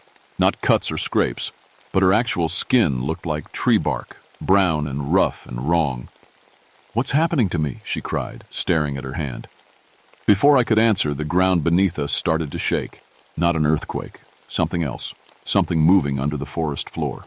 The snow cracked in long lines that spread out from the base of each tree. I grabbed Jenny's arm. "We're leaving. Now." But when we tried to run, the branches reached down to stop us. Living wood wrapped around our ankles, our wrists. The trees were holding us like prisoners. The voices of the dead loggers got so loud I had to cover my ears. They were screaming warnings about the mountain, about cutting too much, about the forest fighting back. And mixed in with their voices, I heard something else, something older and angrier. The forest itself was speaking. "You came back," it said through the wind. "More men with axes and saws, more destroyers." I tried to reason with it. "We're not loggers. We're here to protect the forest." Lies. All men lie. All men cut and burn and leave scars that never heal. The tree holding Jenny started to pull her closer. The bark patterns spread up her arm like infection. She fought against it, but the wood was too strong. "She will stay," the forest said. "She will become part of what was lost, and you will watch." That's when I remembered my grandfather's axe. Iron. Old iron that had cut thousands of trees. I pulled it from my belt and swung it at the branch holding Jenny. The forest screamed. When the axe bit into the wood, every tree in the clearing shuddered. The sound that came from them wasn't wind or creaking wood. It was pain. Animal pain from something that wasn't supposed to feel anything. The branches let us go. Jenny collapsed in the snow, gasping. The bark patterns on her skin faded but didn't disappear completely. "Run," I told her, but she couldn't move. The cold and shock had gotten to her. I picked her up and carried her away from the talking trees. Behind us, the forest's voice followed like thunder. "You cannot leave. This mountain remembers. This mountain takes what it is owed." The ground started to shake again. Trees that had stood for 200 years began to fall, but not randomly. They were falling to block our path, to trap us in the clearing with the voices of the dead. I found a gap between two fallen trunks and squeezed through, still carrying Jenny. She was mumbling something about roots and darkness and trees that dreamed of revenge. That's when I looked back and saw the truth. The entire mountainside was moving, not just the trees, the ground itself. What I'd thought was a forest was actually one enormous living thing. All the trees, all the roots, all the soil between them. One massive organism that had been growing for centuries, feeding on the remains of the loggers who'd tried to destroy it. And we were trapped inside it. The forest showed me what really happened in 1922. I don't know how. One moment I was carrying Jenny through the snow, and the next I was standing in sunshine, watching men with axes and saws tear down trees that had grown for centuries. The air smelled like sawdust and sweat and dying wood. I could see them clearly. The loggers. Real men with faces and names and families back home. They worked from dawn to dusk, cutting everything in sight. Charlie Watkins, the man whose face I'd seen in the bark. Tom Morrison, who ran the steam donkey. 47 men who thought they were just doing their jobs. But the mountain knew better. Every tree they cut weakened the soil, and every root they dug up made the slopes more unstable. The forest tried to warn them through small avalanches, through equipment failures, through accidents that should have made them stop. They didn't listen. The final avalanche came on a warm February morning when they were cutting near the peak. Half the mountain came down at once, burying the logging camp and everyone in it. The forest saved itself the only way it could, by killing the men who were destroying it. But death wasn't the end. The forest absorbed them. Their bodies became nutrients for new growth. Their memories became part of the mountain's consciousness, and their anger at being abandoned by the company that hired them fed the forest's own rage. For 60 years, the forest had been growing. Not just trees, but awareness, intelligence, the ability to remember and hate and plan revenge. The vision ended. I was back in the snow with Jenny in my arms. But now I understood what we were dealing with. "You have to let us go," I said to the trees around us. "We didn't cut you down. We're trying to help." "Help?" The forest's voice came from everywhere at once. "You carry the axe of a destroyer. Your blood carries the guilt of generations." It was right. My grandfather had cut these mountains, my father too. The Buchanans had been taking from this forest for 3 generations. "But I'm different," I said. "I became a ranger to protect places like this." "Prove it." The trees parted, showing me a path.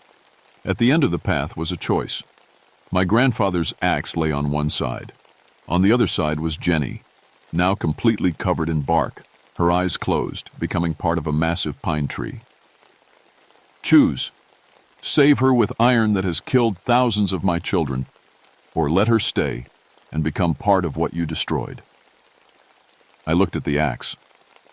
3 generations of my family had used it to cut down forests. If I picked it up, I'd be just like them, but if I didn't, Jenny would die. The forest was testing me, but there had to be another way. "I choose neither," I said. I walked to the pine tree that was absorbing Jenny. Instead of the axe, I used my bare hands to try to pull her free. The bark bit into my palms, drew blood, but I kept pulling. "I'm sorry," I said to the tree. "I'm sorry for what my family did. I'm sorry for what all the companies did, but she doesn't deserve to pay for their mistakes." The tree hesitated. I felt something change in the forest's attention. "You would bleed for what your ancestors destroyed." "Yes, and more than that." I looked around at the impossible trees, the conscious forest, the living mountain. "I'll make sure this never happens again. I'll get this place protected. No more logging, no more cutting, just forest the way it should be." My hands were bleeding freely now, soaking into the bark of the pine tree. Where my blood touched, the bark patterns on Jenny's skin began to fade. "Blood of the guilty, freely given," the forest murmured. Perhaps some men can learn." Jenny's eyes opened. The bark covering her body cracked and fell away like old scabs. She was still human, still alive, but marked forever by what had tried to claim her. The forest released us. The path home appeared in the snow, clear and straight. But as we stumbled away from the clearing, I heard the mountain's final words. "We will be watching, Ranger Buchanan. This forest remembers everything." The rescue team found us 3 days later, hypothermic and half dead from exposure. They said we'd been missing for 72 hours, but it felt like weeks. Jenny spent a month in the hospital. The doctors couldn't explain the bark-like scars that covered 20% of her skin. I kept my promise to the forest. It took 2 years of paperwork, meetings, and political fighting, but I got the entire Shavers Mountain area designated as protected wilderness. No logging, no development, no roads, just forest, the way it wanted to be. Jenny never walked her aunt back to forestry school. She became an artist instead, painting pictures of trees with human faces. Her work sells well in galleries, though people think the faces are just her imagination. I stayed a ranger for another 15 years, but something changed in me that December night. I could hear trees talking in healthy forests. Not words exactly, but feelings. Contentment in old growth areas. Pain in places that had been clear-cut. Fear when chainsaws started up. The other rangers thought I was going soft, protecting too much land, fighting too hard against timber sales. They were right. I was different now. I'd learned that forests aren't just collections of trees. They're living things with memories and feelings and the ability to fight back when pushed too far. I retired early and became an activist. I spend my time now traveling to forests that have been damaged, listening to what they're trying to say. Some of them are angry, like Shaver's Mountain. Others are just tired. All of them remember what's been done to them. People think I'm crazy when I tell them trees can think and feel, but I know better. I've seen what happens when we push the natural world too far. I've heard the voices of forests that have decided they've had enough. The last time I visited Shaver's Mountain, the trees were bigger than ever. The path to the old logging camp had grown over completely, but I could still hear them sometimes, on quiet nights when the wind was still. The voices of 47 dead loggers, warning anyone who would listen. Some places are not meant to be cut. Some things should not be disturbed. And the forest itself, patient and watchful, waiting to see if humans will finally learn to leave it alone. It's still waiting, and it's still watching, because the forest remembers everything we do to it, and it never, ever forgives.